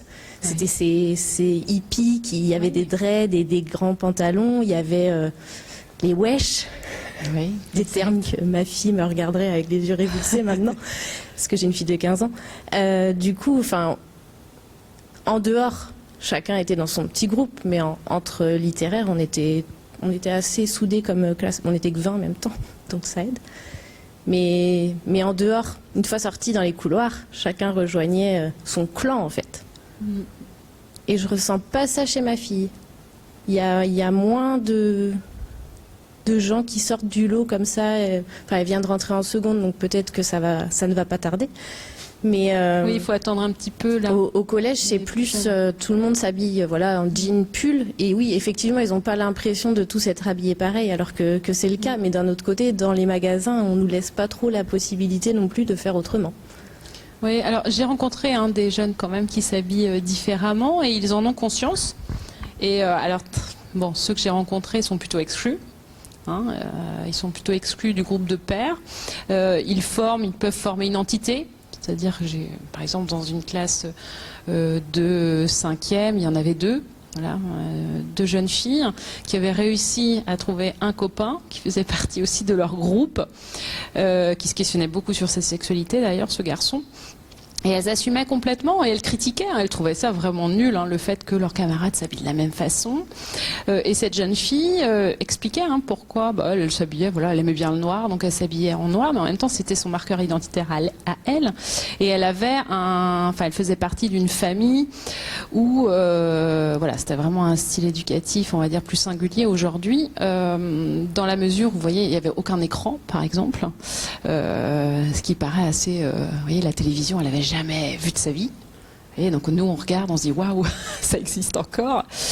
Donc à quelque part son modèle familial était aussi singulier et donc elle arrivait à assumer en fait cette singularité. Mais c'est pas le cas, c'est pas tous les adolescents ne sont pas capables de le faire. Elle avait l'air de bien le vivre, je dirais bien. Je le dirais comme ça. Après j'en sais rien, j'ai pas fait plus d'entretiens avec elle. Donc pour moi c'est possible, c'est difficile et puis ils ont pas cette volonté. Je vous ai dit tout à l'heure, ils mettent le vêtement, c'est une carapace. Donc faut les laisser. En même temps, s'ils sont protégés comme ça, pourquoi on ira à l'encontre? Et petit à petit, de toute façon, ils vont, en effet, comme tu disais, petit à petit s'approprier un style qu'ils vont aimer. Faut du temps. Alors, est-ce qu'ils ont conscience? Moi, quand je leur ai posé la question, pas du tout. Quand ils n'ont pas du tout conscience de l'influence des médias. Des youtubeurs quand même. Je dirais que les youtubeurs et les youtubeuses, ils savent bien quand même nous dire ça c'est un tel qui a montré ta. Donc voilà, il y a des influences qu'ils savent conscientiser, d'autres pas du tout. Et en même temps, imaginez s'ils conscientisent le fait qu'ils s'habillent tous de la même façon. Alors qu'ils sont dans une période où ils doivent s'individualiser. Enfin, c'est contradictoire. Donc ça sera encore plus difficile. Oui. Pas longtemps, mais du coup, il y a ce que m'évoquait votre témoignage, c'est que en fait, il y a plusieurs strates finalement. Il y a la strate, plusieurs points d'identification, d'arrimage ou de lien social. Il y a les littéraires, il y a les gothiques, qui ont pu être arrimés sur plusieurs plusieurs points en même temps. Et peut-être qu'on a aussi tendance à vouloir toujours, c'est aussi un trait de notre société, je trouve, à vouloir fixer l'autre à un trait en particulier, et notamment à l'adolescence où l'adolescence c'est un moment d'étrangeté pour l'adolescent mais aussi pour l'autre adulte, et donc on aurait peut-être envie de pouvoir fixer un peu telle personne à tel endroit d'identité parce que ça nous échapperait un peu moins, mais en fait c'est aussi tout simplement impossible. Et l'autre chose que ça m'évoquait, c'est que je me dis peut-être qu'il y a quelque chose qui est aussi un peu plus marqué aujourd'hui, c'est que la manière de faire groupe ou de se rassembler se fait aussi peut-être davantage autour d'un objet. Tu parlais par exemple des téléphones tout à l'heure, et moins autour d'un discours. Je pense à des époques où il y avait aussi des discussions très politisées dans les cours de lycée. Alors il y a d'autres formes de discours qui est la religion aujourd'hui, mais il y a quand même quelque chose autour de peut-être de avoir quelque chose d'identique aux autres qui fait point de rassemblement un petit peu. Voilà, c'est des questions, on pourra peut-être en discuter. Bien. Je crois qu'on y a déjà touché un petit peu, mais notre troisième sujet, c'était autour du regard et des écrans. Et je pense que, je ne sais pas si c'est... Qu'est-ce qui commence ? C'est moi. Oui, d'accord. C'est moi. Alors du coup, je vais rebondir sur la question des youtubeurs et des influenceurs, si vous avez eu écho de ça. Alors il y a par exemple Angèle Phoenix, ça vous parle ? Donc c'est une influenceuse. Donc les influenceurs, ce sont souvent des gens qui se filment et qui postent leurs vidéos sur YouTube, qui ont même leur propre chaîne, donc avec un peu comme des épisodes. Souvent c'est des personnes, des stars entre guillemets issues de la télé-réalité, qui se filment en train de raconter un peu leur vie. Donc Angèle Phoenix, ça fait partie de ces jeunes filles qui sont très très suivies. C'est des milliers et des milliers de vues tous les jours, c'est énorme. Et alors c'est assez intéressant puisque donc c'est surtout les adolescentes qui regardent les influenceuses, puisque très souvent c'est des histoires de coiffure, de maquillage, etc. Et en fait ce sont des personnes qui font du placement de produits, mais à l'insu de l'adolescente qui regarde la plupart du temps. C'est-à-dire, elles arrivent, elles disent « Ah, c'est génial, j'ai trouvé un lipstick, trop bien, je vous assure, ça a révolutionné ma vie ». Et donc les ados regardent ça en se disant « Waouh, c'est génial, elle a envie de nous faire partager ça », parce qu'il y a un lien un peu de personne à personne qui se crée, parce que la personne, donc l'influenceuse, vous parle comme si elle était en face de vous. Et d'ailleurs, j'ai encore regardé un épisode d'Angèle Phoenix ce matin, et elle dit « J'ai envie de discuter avec vous, j'ai envie d'échanger », mais en fait, elle parle toute seule derrière sa caméra. Mais non, elle veut échanger avec nous, elle veut nous faire partager des trucs. Donc, elle présente des produits qui, en fait, lui sont offerts par des marques, et elle est payée pour faire ce placement de produit. Mais les adolescentes qui découvrent ça, enfin celles qui m'en ont parlé, au départ, c'est complètement à leur insu. C'est-à-dire que vraiment, c'est la copine sur YouTube, la fille qui vous ressemble, à laquelle vous identifiez, qui vient vous dire comment elle résout la question de sa féminité ou de son image. Donc l'usage des écrans sur Internet, c'est aussi, des écrans et d'Internet, c'est, me semble-t-il, pour une grande partie des questions, là on y revient, d'identification. On cherche son identité et aussi l'identité de son corps. Et donc on va se mirer dans l'autre, disait Lacan, c'est-à-dire se regarder en miroir dans l'autre. Et notamment à travers ces fameuses vidéos. Les youtubeurs aussi, c'est pareil. Alors les youtubeurs, il y en a beaucoup qui vont jouer sur la question de la langue. Là c'est moins l'image du corps. C'est plutôt la question de la langue, la petite blague, l'humour, voire un peu l'ironie, autour duquel vont se rassembler les jeunes qui vont regarder. Là, aussi bien filles que garçons pour le coup. Il y a vraiment une recherche de regarder sur le web, par exemple, quelqu'un qui me ressemble et quelqu'un qui parle de moi. C'est pas si spécifique que ça à l'adolescence. Hein. Si on regarde un peu les séries qu'on regarde, par exemple, si vous regardez des séries, c'est aussi ce qu'on fait quand on lit un livre. Il y a toujours une question de ce que ça nous renvoie en miroir ou en altérité. La spécificité, c'est que, par exemple, sur les influenceuses, c'est vraiment sur la question du corps. Et c'est vraiment créer le subterfuge qui vous fait croire que vous avez une relation d'intimité avec la personne qui est derrière sa vidéo, alors qu'il n'y en a pas. Et en même temps, ce sont toujours des vidéos qui viennent, à mon avis, pourquoi les ados les regardent? Parce que ça les interprète. Ça interprète ce qu'eux-mêmes sont en train de vivre. Par exemple, Angel Phoenix, elle a une vidéo où elle raconte pourquoi elle regrette d'avoir posté des photos d'elle et de son ex, ou pourquoi elle regrette qu'il se soit mis en scène, parce qu'après, quand ils se sont séparés, ça a été compliqué, etc. Elle parle de quoi? Elle parle d'histoire d'adolescente, quoi, vraiment. Donc c'est se regarder dans l'autre, ça c'est un point. Ce qui me paraît un peu délicat avec la question des écrans, c'est à quel point celui qui regarde a conscience qu'il n'est pas celui qui regarde. Par exemple, la question des héros, puisque les adolescents, enfin là c'est pour le coup moi plutôt les garçons qui me parlent de ça, ils sont à fond sur, alors c'est plutôt les pré-ados, mais même ça continue après, les Avengers et tout ça, les super-héros de Marvel. C'est comment le héros représente quelque chose que je ne suis pas parce qu'il a des super pouvoirs, mais que quand même peut-être, si je voulais un peu, je pourrais quand même l'être un petit peu. Je pourrais quand même peut-être être celui qui grimpe partout, celui qui sauve les gens. Donc c'est un point d'identification avec une certaine distance dans je ne le suis pas, mais peut-être que je peux l'être un petit peu au fond de moi. Tant que c'est ça, ça va. Ce qui pose un peu plus question, c'est quand cette distance de je ne le suis pas n'est plus visible. Je pense par exemple aux jeunes qui sont vraiment aux prises avec des objets virtuels, qui sont à fond sur les jeux vidéo, qui ne peuvent plus en décrocher, qui se prennent pour. Là, c'est une autre question qui peut aller jusqu'à l'addiction aux jeux vidéo. Là, la distance entre je ne suis pas cette personne qui me parle, même si je m'identifie un peu, existe moins. Pour moi, l'adolescence est une période un peu fragile par rapport à cette question-là, puisque, comme on l'a dit depuis tout à l'heure, c'est une période de grand bouleversement où les limites de soi, donc les limites de son corps changent, où l'irruption du sexuel et d'un nouveau corps peut faire un peu effraction et déborde l'adolescent, où le rapport à l'autre se déconstruit et donc la question des repères est plus floue. Et donc c'est une période où chacun a affaire un peu au sans limite, et notamment au sans limite de la jouissance, puisque c'est très difficile de canaliser une jouissance, par exemple érotique, mais quand on parle de jouissance en psychanalyse, c'est plus large, jouir de posséder des objets, jouir de regarder des vidéos. Par exemple, il y a une pratique, peut-être que tu en parleras plus précisément que moi, le binge-watching, je ne sais pas si vous avez entendu parler de ça. C'est regarder, c'est comme le binge-drinking, c'est-à-dire boire beaucoup d'un coup. Binge-watching, c'est regarder beaucoup d'épisodes de séries à la suite, dans une consommation, surconsommation, mais là encore, il n'y a pas que les ados qui font ça. Hein. Enfin, je veux dire, moi, quand je regarde une série, en général, je regarde 3 épisodes d'affilée.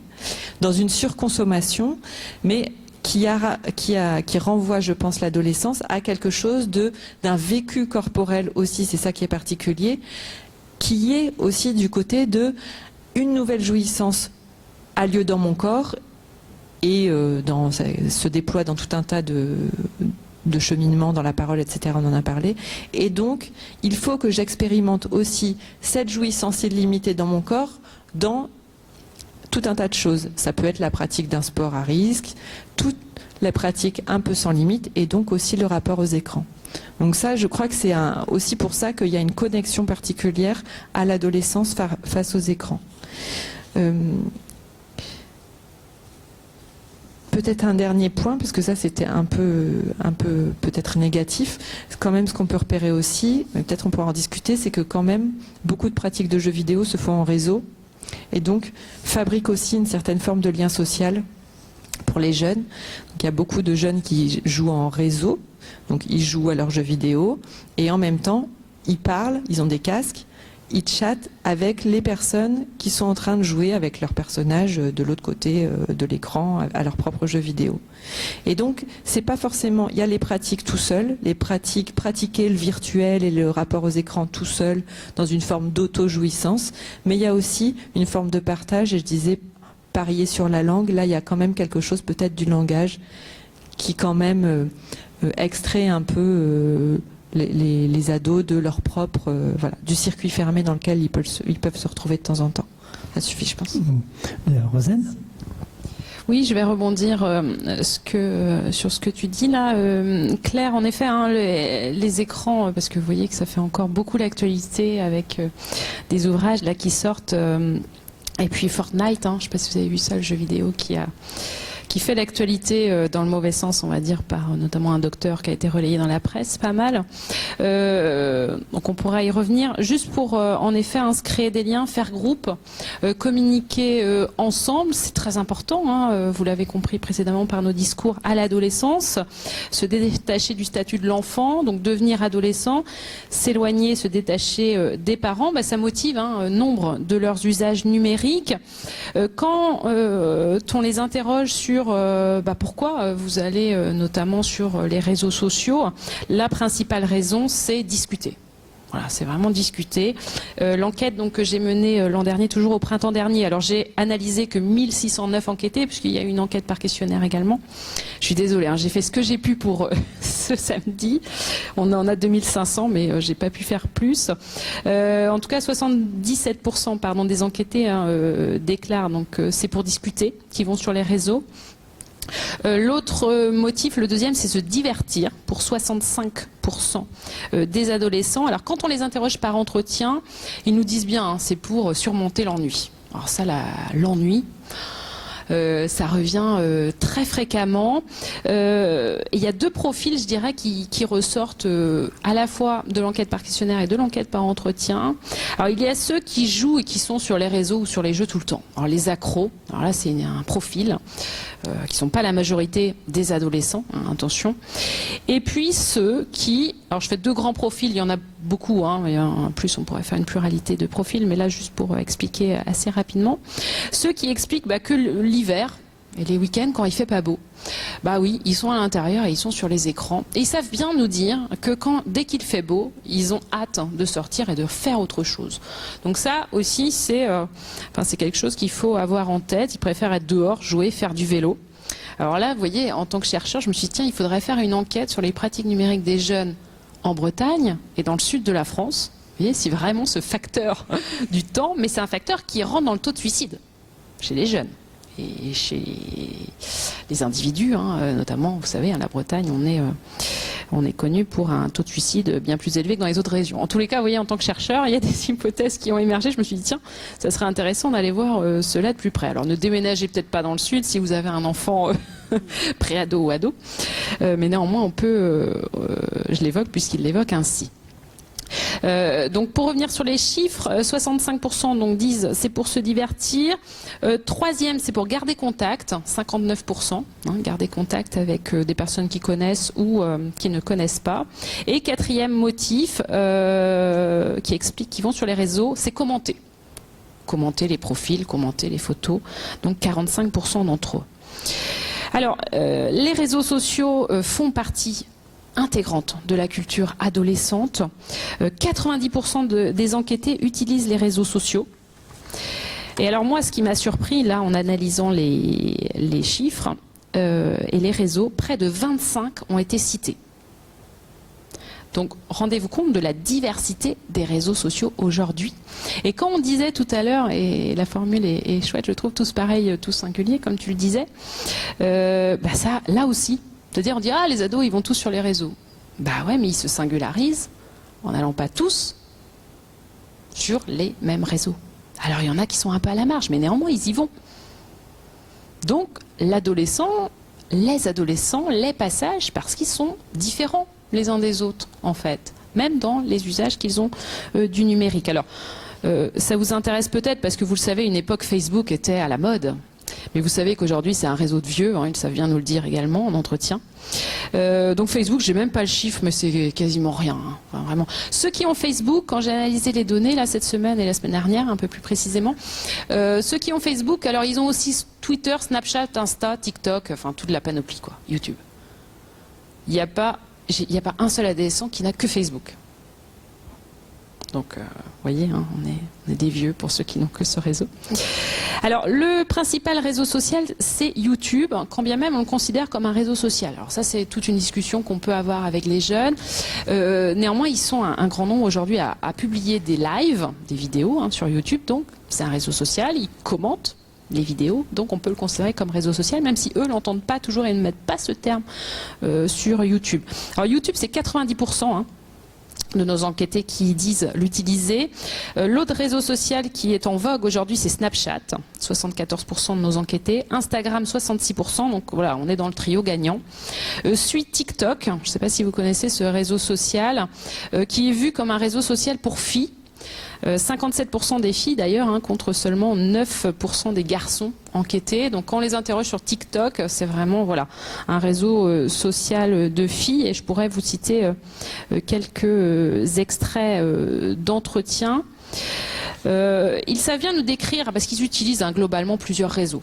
Le couple gagnant, j'ai envie de dire, c'est Instagram et Snapchat. Snapchat et Instagram dans le bon ordre.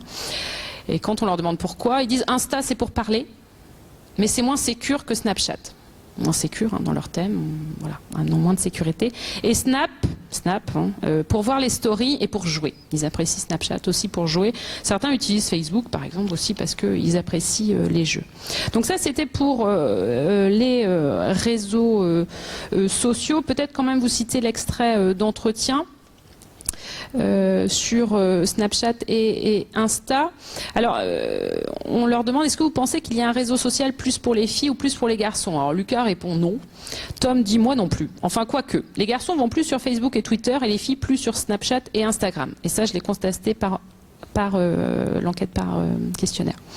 Lucas dit mais sur Instagram on retrouve pas mal de garçons quand même qui font plein de trucs. Alors ma stagiaire la disait pourquoi il y aurait plus de filles sur Snapchat et Instagram que sur Facebook et Twitter. Et Lucas dit parce que Snapchat on peut prendre des photos comme Instagram mais il y a plus de décors sur Snapchat alors je pense que les filles vont plus aimer ça. Alors Margot demande les filtres. Ouais c'est ça. Les filtres ou même le concept d'envoyer des photos pour poster ses actualités ça intéresse plus les filles.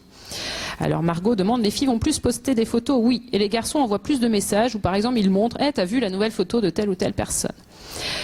Et donc ils nous disent hein, que les garçons vont plus discuter sur les réseaux sociaux, même si là je suis moins sûre. Moi je pense que les filles communiquent aussi beaucoup. La différence que l'on a vue, qu'on a constatée et analysée suite à l'enquête par entretien, on a mené à peu près 50, on a enquêté à peu près 50 jeunes. Donc au printemps dernier, les filles apprécient les réseaux et y vont pour publier des photos, pour se mettre en scène. Et elles aiment TikTok parce que ce sont des vidéos, elles font des chorés, voilà, elles font les folles comme elles disent. Les garçons vont plutôt, donc elles publient des photos d'elles, hein, des selfies. Voilà, elles se mettent beaucoup en scène avec des copines, etc. Les garçons vont plus publier des photos de leurs loisirs, de leur passion. Et pas forcément d'eux. Ça peut être un vélo, un paysage. Donc les adolescents ou les préadolescents font usage des réseaux sociaux, mais ont des usages différents entre les filles, entre les garçons, et puis les usages aussi changent selon leur âge. Alors peut-être en chiffres globaux, parce qu'on a parlé du téléphone portable tout à l'heure, 78% des enquêtés utilisent un téléphone portable, donc ils sont en 5e, hein, donc 12-13 ans si je ne dis pas de bêtises. Une enquête nationale qui a été menée en 2018, faisait état de 80%. Donc, vous voyez mes chiffres, hein, quand bien même j'ai pas un échantillon représentatif, on est très proche. Alors, les ados qui déclarent n'utiliser aucun outil numérique, zéro, hein, c'est-à-dire ni téléphone, ni ordi, etc. Alors, on peut se dire que ne pas utiliser d'ordinateur, y compris à l'école, je ne sais pas dans quel établissement scolaire, mais ça doit exister. Ou alors les ados n'ont pas entendu l'ordinateur de l'école, ce qui peut être le cas. Seuls 10 ados donc sur 1609, hein, déclarent n'utiliser aucun outil numérique, c'est-à-dire 0,6%, si on donne le chiffre précis. Alors, le téléphone, bah oui, fait partie de leur quotidien. Ils l'emmènent ou pas au collège, vu que c'est interdit. Alors, dans les entretiens, je vous ai dit tout à l'heure, ils font part de nombreuses stratégies, hein, le soir pour rallumer les tablettes et les téléphones. Et ils et elles évoquent nombre de stratégies aussi pour cacher les actualités à leurs parents, hein, quand bien même vous êtes amis avec votre enfant sur les réseaux. Ils savent faire, hein, vous inquiétez pas, vraiment. Quand ils ne veulent pas que vous voyez ce qu'ils publient, ils savent très bien faire. Mieux que vous, mais peut-être je m'avance sur le sujet. Alors, ce qui pose problème, ou en tout cas ce qu'on trouve problématique, nous, en tant qu'adultes, c'est le temps passé, hein, sur les écrans. Alors, on a posé ces questions notamment sur les réseaux, parce que c'est très difficile de mesurer le temps passé sur les écrans, et ils le sous-estiment. Hein. Vraiment, par entretien, on leur a posé la question. Ils oublient en fait un écran. Ils peuvent oublier un type d'écran. Alors, sur les réseaux, hein, ils déclarent près de 50% des enquêtés passent moins de 2 heures par jour sur les réseaux un jour d'école. Donc là, on n'est que réseau, hein. Donc moins de 2 heures un jour d'école. On leur a posé la question pendant les vacances. Près d'un tiers, ils passent plus de 6 heures un jour d'école. Là, on est sur de déclaratifs. Et je peux vous dire que quand on les interroge par entretien, ils sous-estiment. C'est des sous-estimations. Parce qu'on leur dit, mais quand tu te lèves, tu fais quoi? Et quand tu vas au bus, tu fais quoi? Et quand tu es dans le bus, tu fais quoi? Et je peux vous dire que quand on compte le temps, ça monte vite. Mais on peut se... Alors, je me fais la remarque pour moi-même également. Alors, combien d'heures par jour? Oh, on dépasse les 2 heures. Un jour d'école, on est entre 2 et 4, je pense. Davantage. Ouais. Alors, pensez aux tablettes que fournissent certains établissements scolaires. Alors là, c'est un vrai questionnement aussi politique. Parce qu'on décrit le temps des adolescents, notamment, hein, parce que c'est souvent la catégorie qui est ciblée, hein, dans notre société, comme si c'était la population qu'il fallait craindre. Alors ça, historiquement, c'est montré, hein, on craint les ados. Bah oui, mais on leur fournit des tablettes. Et je ne sais pas si vous avez vu, mais à Guingamp, le maire a fourni des montres connectées aux enfants en CM2. Bon, alors je ne commenterai pas ce choix politique, mais décrier le temps passé et fournir l'équipement aux enfants, aux adolescents, on ne peut pas tout avoir. Après, je ne suis pas du tout contre les outils numériques, loin de là. C'est tout l'accompagnement, en effet, que l'on a. Après, les établissements scolaires nous disent bien, hein, ils mettent des contrôles, des sécurités. Je peux vous dire que les jeunes qu'on a enquêtés, pour la très grande majorité, ils savent déverrouiller les trucs. Hein. Alors, sans problème. En entretien, il y en a un, il me dit, vous savez, votre dictaphone, là, à distance, je vous le détruis. Alors, c'était du vent ou pas, j'en suis pas si sûre. Les futurs hackers, ouais, je pense qu'on a du souci à se faire. Il y en a un, il me dit, vous savez, moi je suis rentré dans le système de Leclerc.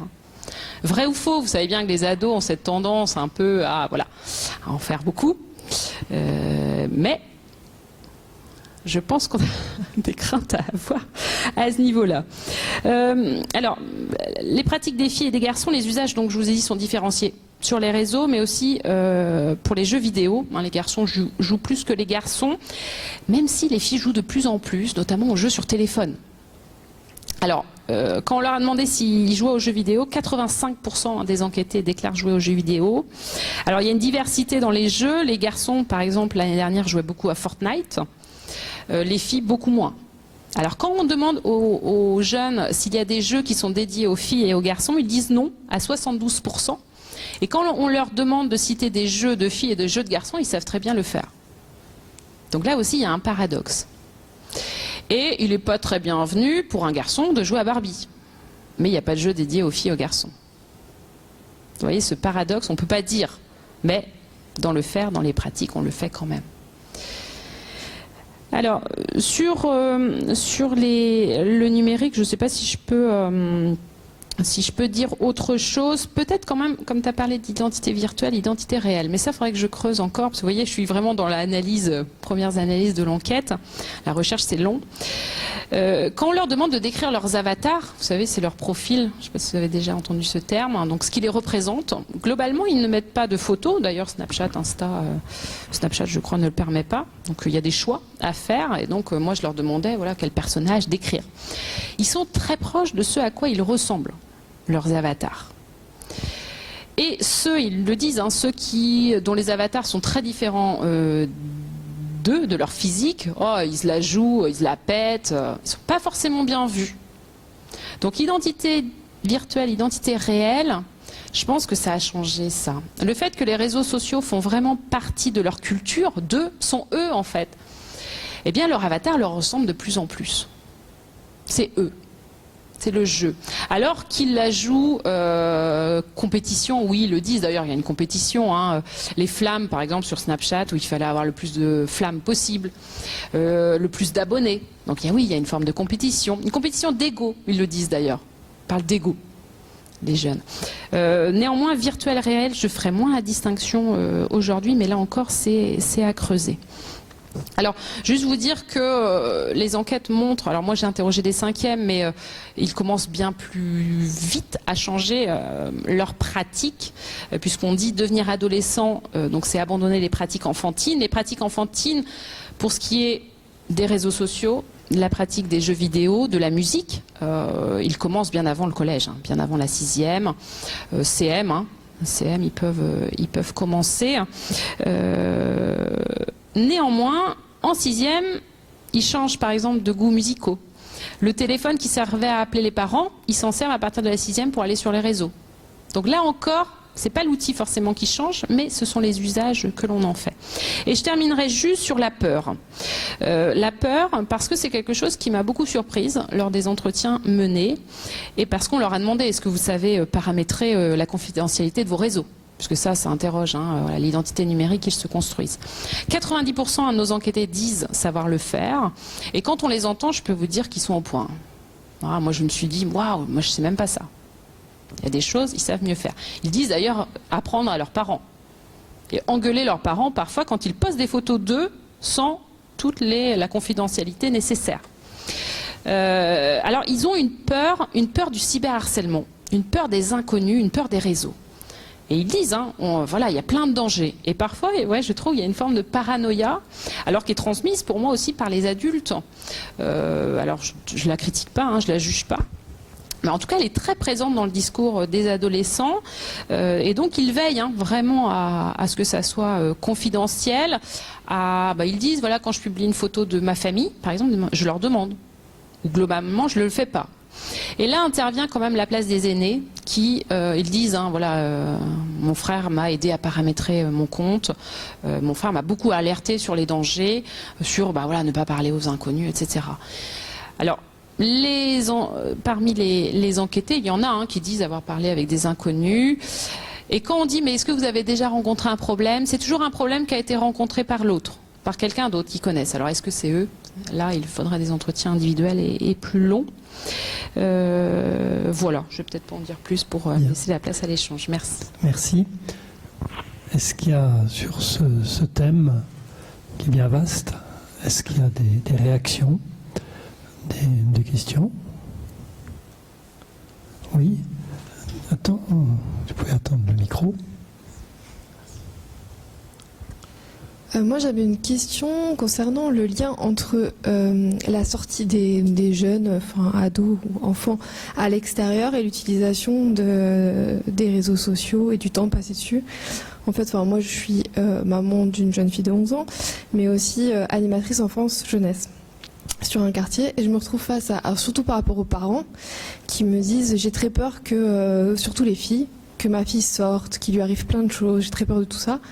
Et du coup, parfois ils me disent, du coup, moi j'ai un problème, c'est que ma fille est devenue addicte à l'ordinateur, réseaux sociaux, et elle passe toutes ses journées dessus, parce que du coup, cette jeune fille n'a plus le droit de sortir de chez elle, et n'a que seul accès par rapport aux autres, c'est les réseaux sociaux et tout ce qui s'ensuit.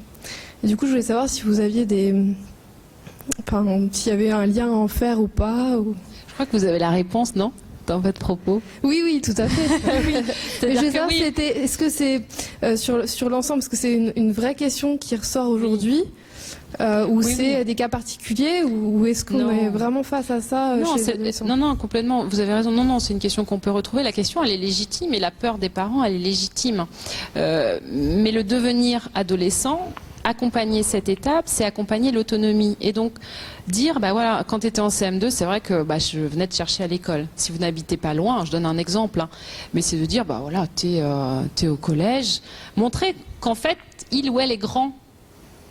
Et donc, je te fais confiance, je te laisse revenir à la maison. Vous voyez, des petites choses qui font qu'on accompagne. Alors, cette maman qui dit j'ai peur que, si en soi elle met des balises, c'est-à-dire que si c'est pas si loin que ça, c'est aussi la rassurer et qu'elle voit bien elle-même que si sa fille est beaucoup sur les réseaux, bah oui, parce que l'adolescence, c'est garder contact. Je vous l'ai dit, hein, c'est communiquer, c'est voilà, ils adorent ça. Hein, vraiment, c'est communiquer entre eux.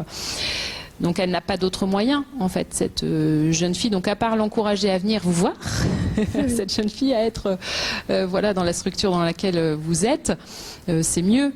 C'est mieux le direct. Et vraiment, les adolescents préfèrent ça, les contacts directs. Quand je vous dis la loi qui interdit le portable à l'école, ils en sont contents. Bah oui. Ça montre bien qu'ils préfèrent le contact direct. Et quand il y a des espaces, peut-être ça vous concerne, mais où il y a des jeux vidéo, ils peuvent aller jouer ensemble, ils préfèrent être en présentiel. Quand bien même, en effet, ils adorent les jeux vidéo, notamment Fortnite, parce qu'ils peuvent communiquer avec les copains quand ils rentrent chez eux.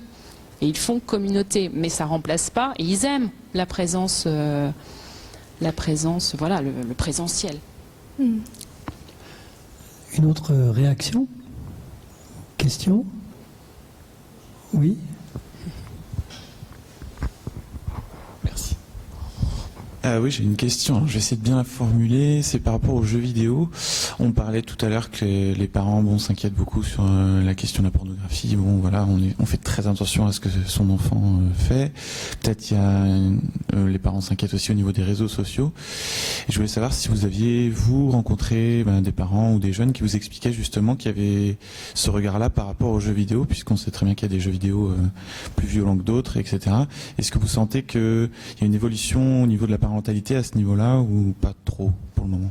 Oui, alors là, il faudrait compléter avec des entretiens avec les parents. En fait, l'enquête que j'ai menée, c'était principalement sur les jeux vidéo et les usages différenciés entre les filles et les garçons. Mais vous voyez, on a élargi un peu la palette parce que voilà, ça nous intéressait aussi d'aller voir un petit peu plus loin.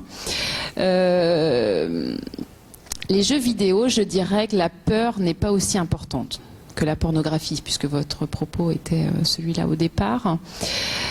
J'ai des jeunes qui disent, des adolescents qui disent, voilà, jouer à Call of Duty, par exemple, on joue à des jeux qui sont interdits aux moins de 18, moins de 16, moins de 18, je dis pas de bêtises. Moins de 18, Call of Duty, mais il y en a beaucoup d'autres auxquels ils jouent. Dont un, par exemple, en 5e, qui me dit, moi j'ai eu des prix et mes parents sont super contents. Des prix, c'est de l'argent qu'ils ont. Et lui, il est en 5e. Et c'est un jeune qui passe ses nuits à jouer. Alors lui, pour le coup, il est accro-addict. Alors après, vous voyez, quand on le questionne sur sa famille, on sent que c'est douloureux. Donc voilà, il y a un terreau familial qui n'est pas sain, selon moi. Mais quand même, parmi eux, il y a... Alors quand je leur demande, mais ça, c'est des jeux quand même qui sont interdits, etc. En fait, certains donnent l'exemple de parents qui ont juste été voir un peu, oh, c'est bon. Et ils savent bien aussi, les ados, oh, mais maman, t'inquiète pas, il y a juste un peu de sang, regarde. Vous voyez ? L'adolescent, le préadolescent, sait jouer la carte enfant quand il le faut et adolescent quand il le faut. C'est aussi ça la clé de cette étape-là.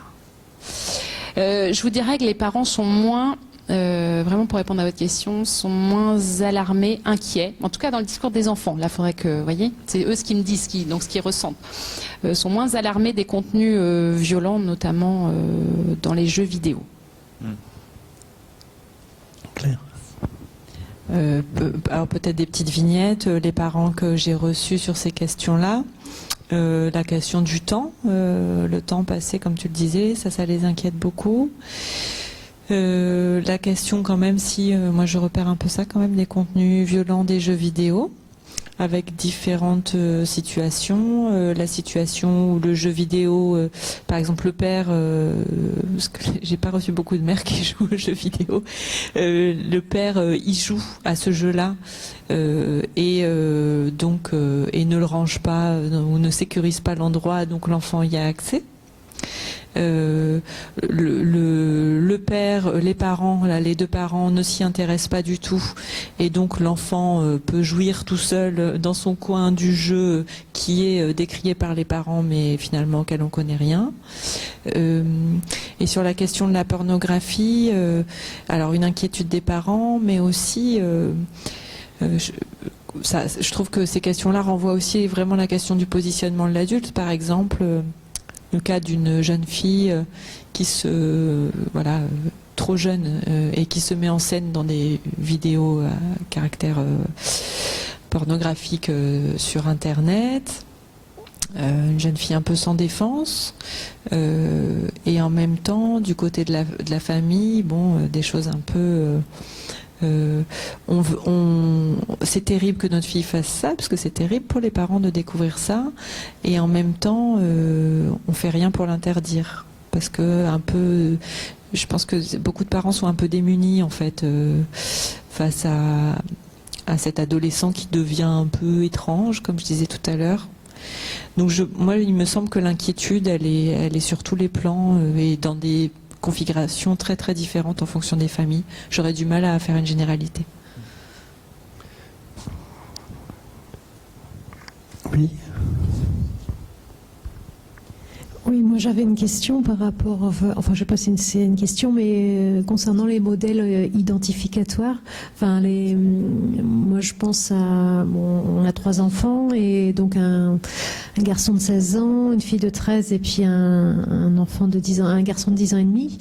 Et je trouve que l'aîné était beaucoup il regardait beaucoup à un moment donné des émissions de télé-réalité où on voit des jeunes de 20, 25 ans qui sont dans une villa, qui ne font rien de leur journée à part des loisirs très coûteux, qui sont tout le temps habillés avec des vêtements de marque et en fait je trouve qu'il y avait beaucoup d'attirance vers des jeunes qui sont déjà millionnaires à 20 ans, qui gagnent beaucoup d'argent soit en faisant des jeux vidéo et je trouve que c'est compliqué de lutter par rapport à ça parce que nous évidemment notre quotidien c'est pas ça, c'est pas non plus les valeurs qu'on veut transmettre à nos enfants.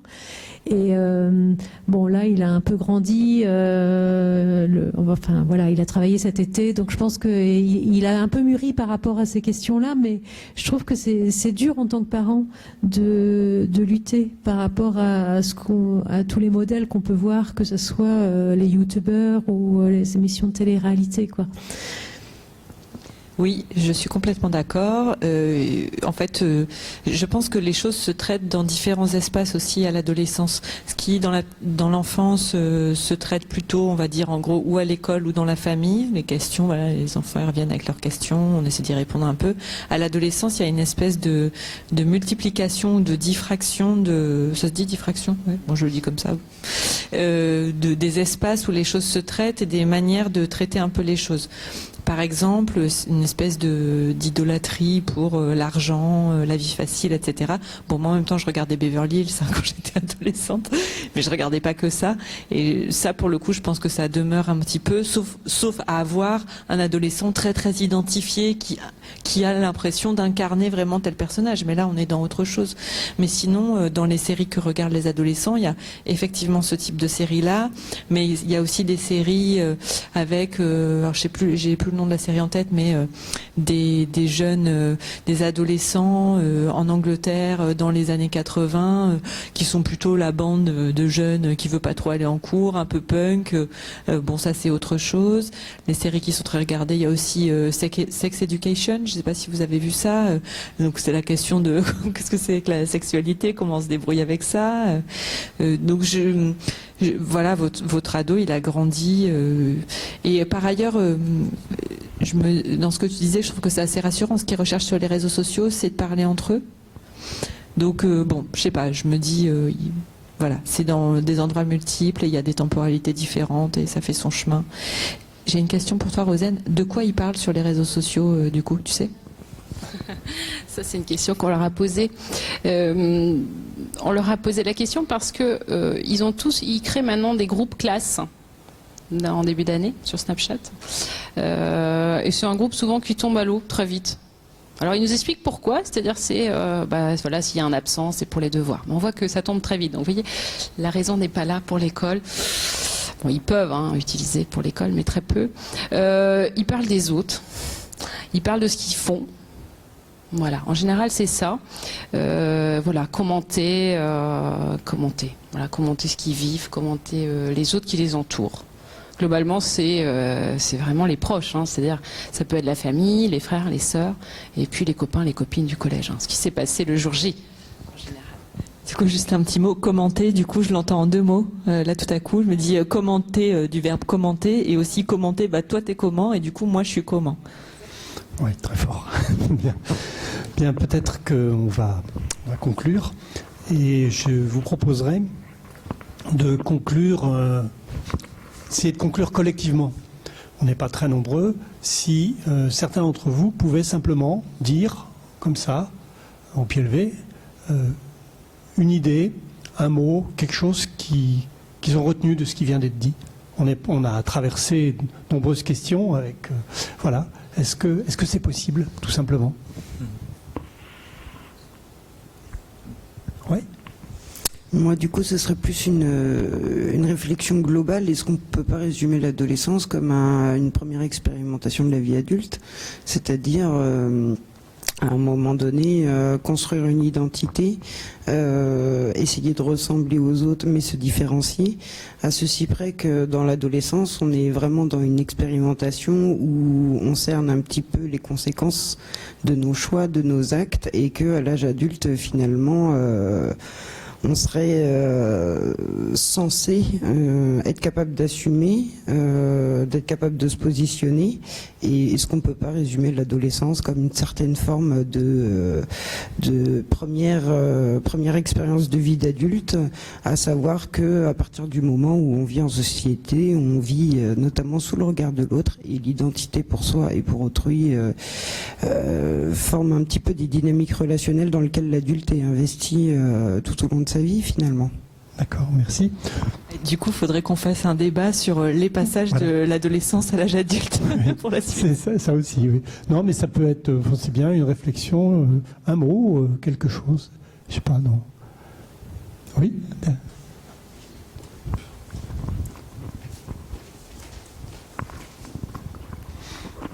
Merci. Moi, je réfléchissais en vous écoutant. Je suis juste une grand-mère et mes ados sont loin. C'est des adultes maintenant, mais je cherche, j'ai pas la réponse à cette notion de responsabilité collective que nous avons vis-à-vis de cette jeunesse. Et je me dis que quand on est aussi dans une association familiale, comme on est à la CSF par exemple, comment est-ce qu'on peut s'investir, agir, faire corps ensemble devant ces jeunes qu'on aime, mais qu'on a du mal à comprendre. Et voilà, je me sens une responsabilité, mais c'est diffus. Mais en tout cas, je vous remercie beaucoup pour la qualité de vos propos. Quelque chose d'autre?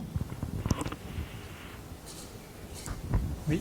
Oui, pour revenir aussi sur ce qui vient d'être dit. Oui. C'est à mon sens la question ce qui a été évoqué tout à l'heure, la question de la redistribution des rôles. Redistribution des rôles au sein de la famille, mais également les rôles que l'adolescent peut jouer en tant qu'adulte plus tard dans la société. Donc quelle place on laisse à l'adolescence? C'est un petit peu ce qu'on a entendu tout à l'heure. Donc c'est une question ouverte, mais question collective et sociétale. Finalement, on va repartir avec des questions. C'est également une question aussi, c'est simplement est-ce que ces passages en fait ils évoluent en fonction des générations?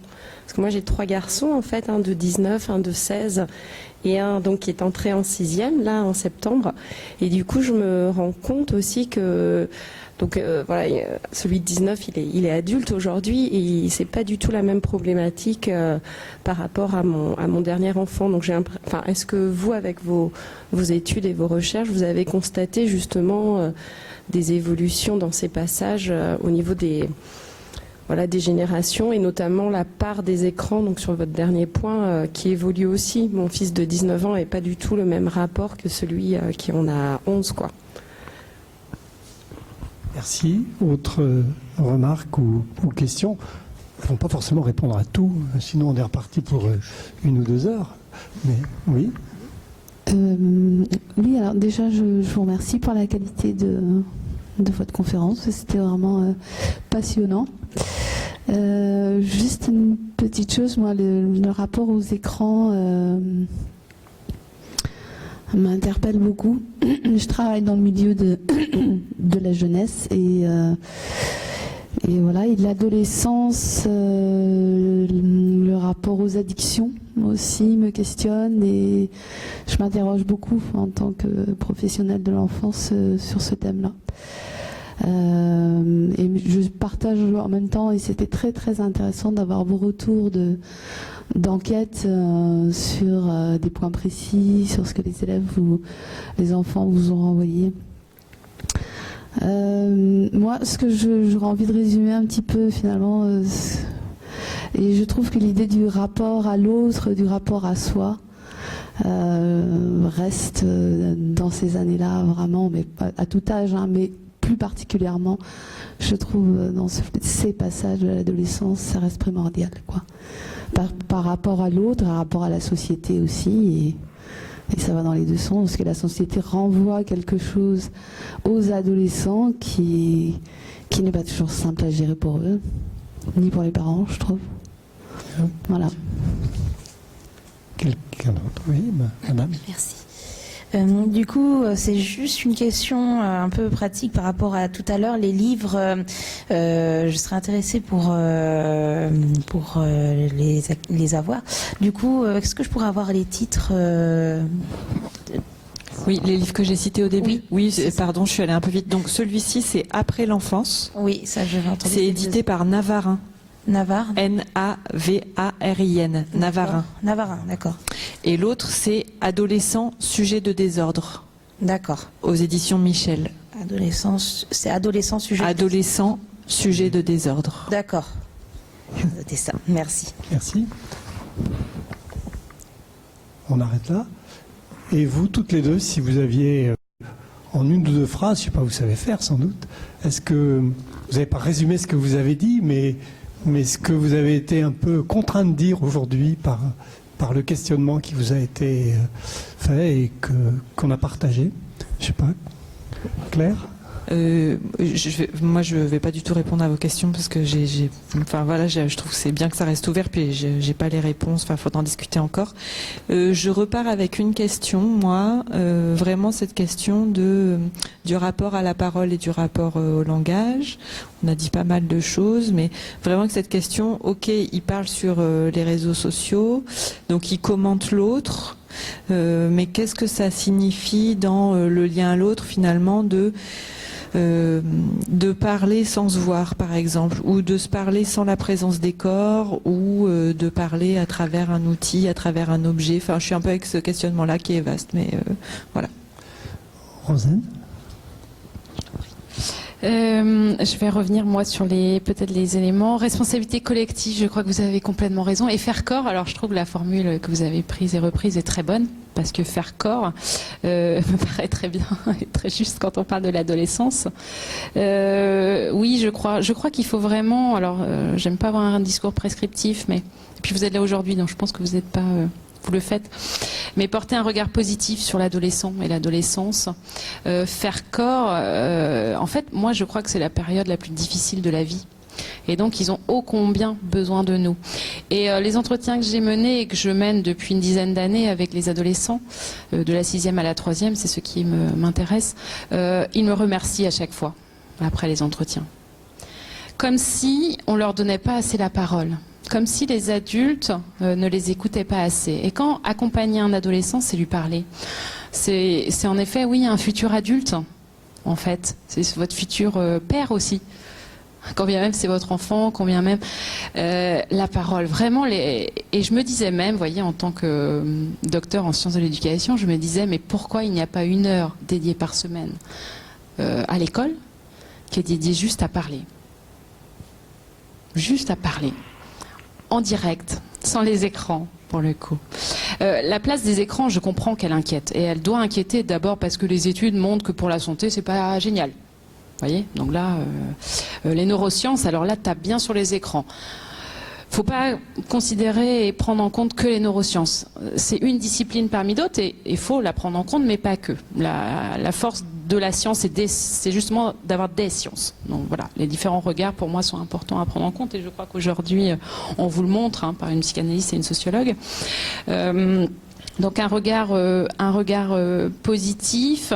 Je reviens juste sur les écrans. Le fait qu'ils soient beaucoup sur les écrans, le fait qu'ils y passent beaucoup de temps, c'est pour faire groupe et faire comme les autres aussi. L'adolescence est aujourd'hui différente, pour répondre à votre question, justement parce que les écrans sont là et qu'ils ont accès à un contenu qui est bien plus riche que nous, ce qu'on a eu, nous, à notre disposition, et ce que votre aîné a eu. Alors, quelle richesse ils ont à leur disposition, vous voyez, si on prend le versant positif. Et du coup, ils doivent faire du tri, d'autant plus là-dedans, dans ce contenu qui est hyper riche. Donc là aussi, la place de l'adulte, la place de leurs camarades, pour les accompagner à faire du tri dans cette richesse. Donc je dirais que l'adolescence, elle est plus riche aujourd'hui. Et donc, il y a plus de risques dans la mesure où les contenus sont plus importants et que le temps passé sur l'écran, quand je parlais tout à l'heure d'identité virtuelle, identité réelle et du style vestimentaire comme un costume, je pense que les écrans, les outils sont aussi comme des costumes et font partie d'eux. Et donc ça explique aussi ce temps passé. Alors les modèles identificatoires, quand ils regardent la télé-réalité, telle émission, sur Netflix, alors ils sont beaucoup sur Netflix à regarder les différentes séries, c'est aussi parce que quand ils vont sur les réseaux, ils peuvent commenter les mêmes choses qu'ils ont regardées. Donc s'en inquiéter, lutter contre, je crois pas. Les accompagner et les faire discuter. Mais c'est quoi l'intérêt? Alors moi je le fais avec ma nièce qui est en 5e et je lui dis mais... Donc elle me montre ces vidéos de justement Enjoy Phoenix là et je lui dis mais écoute, c'est nul quoi. C'est nul ton truc. Moi je trouve pas l'intérêt. Mais je lui explique pourquoi. J'essaie en tout cas. Et je lui dis pas c'est nul, vous voyez, et je pars tout de suite ailleurs. Non, j'essaie de comprendre. Mais non, moi je lui dis écoute, moi je trouve quand même ça nul quoi. J'y vois pas l'intérêt moi. Voilà, alors peut-être qu'elle pense que je suis trop vieille, mais... Voilà, plutôt être dans l'échange, dans l'accompagnement et essayer de comprendre ce qui fait intérêt. Et puis, juste, je terminerai là-dessus quand même, le temps passé sur les écrans, parce que oui, ça inquiète.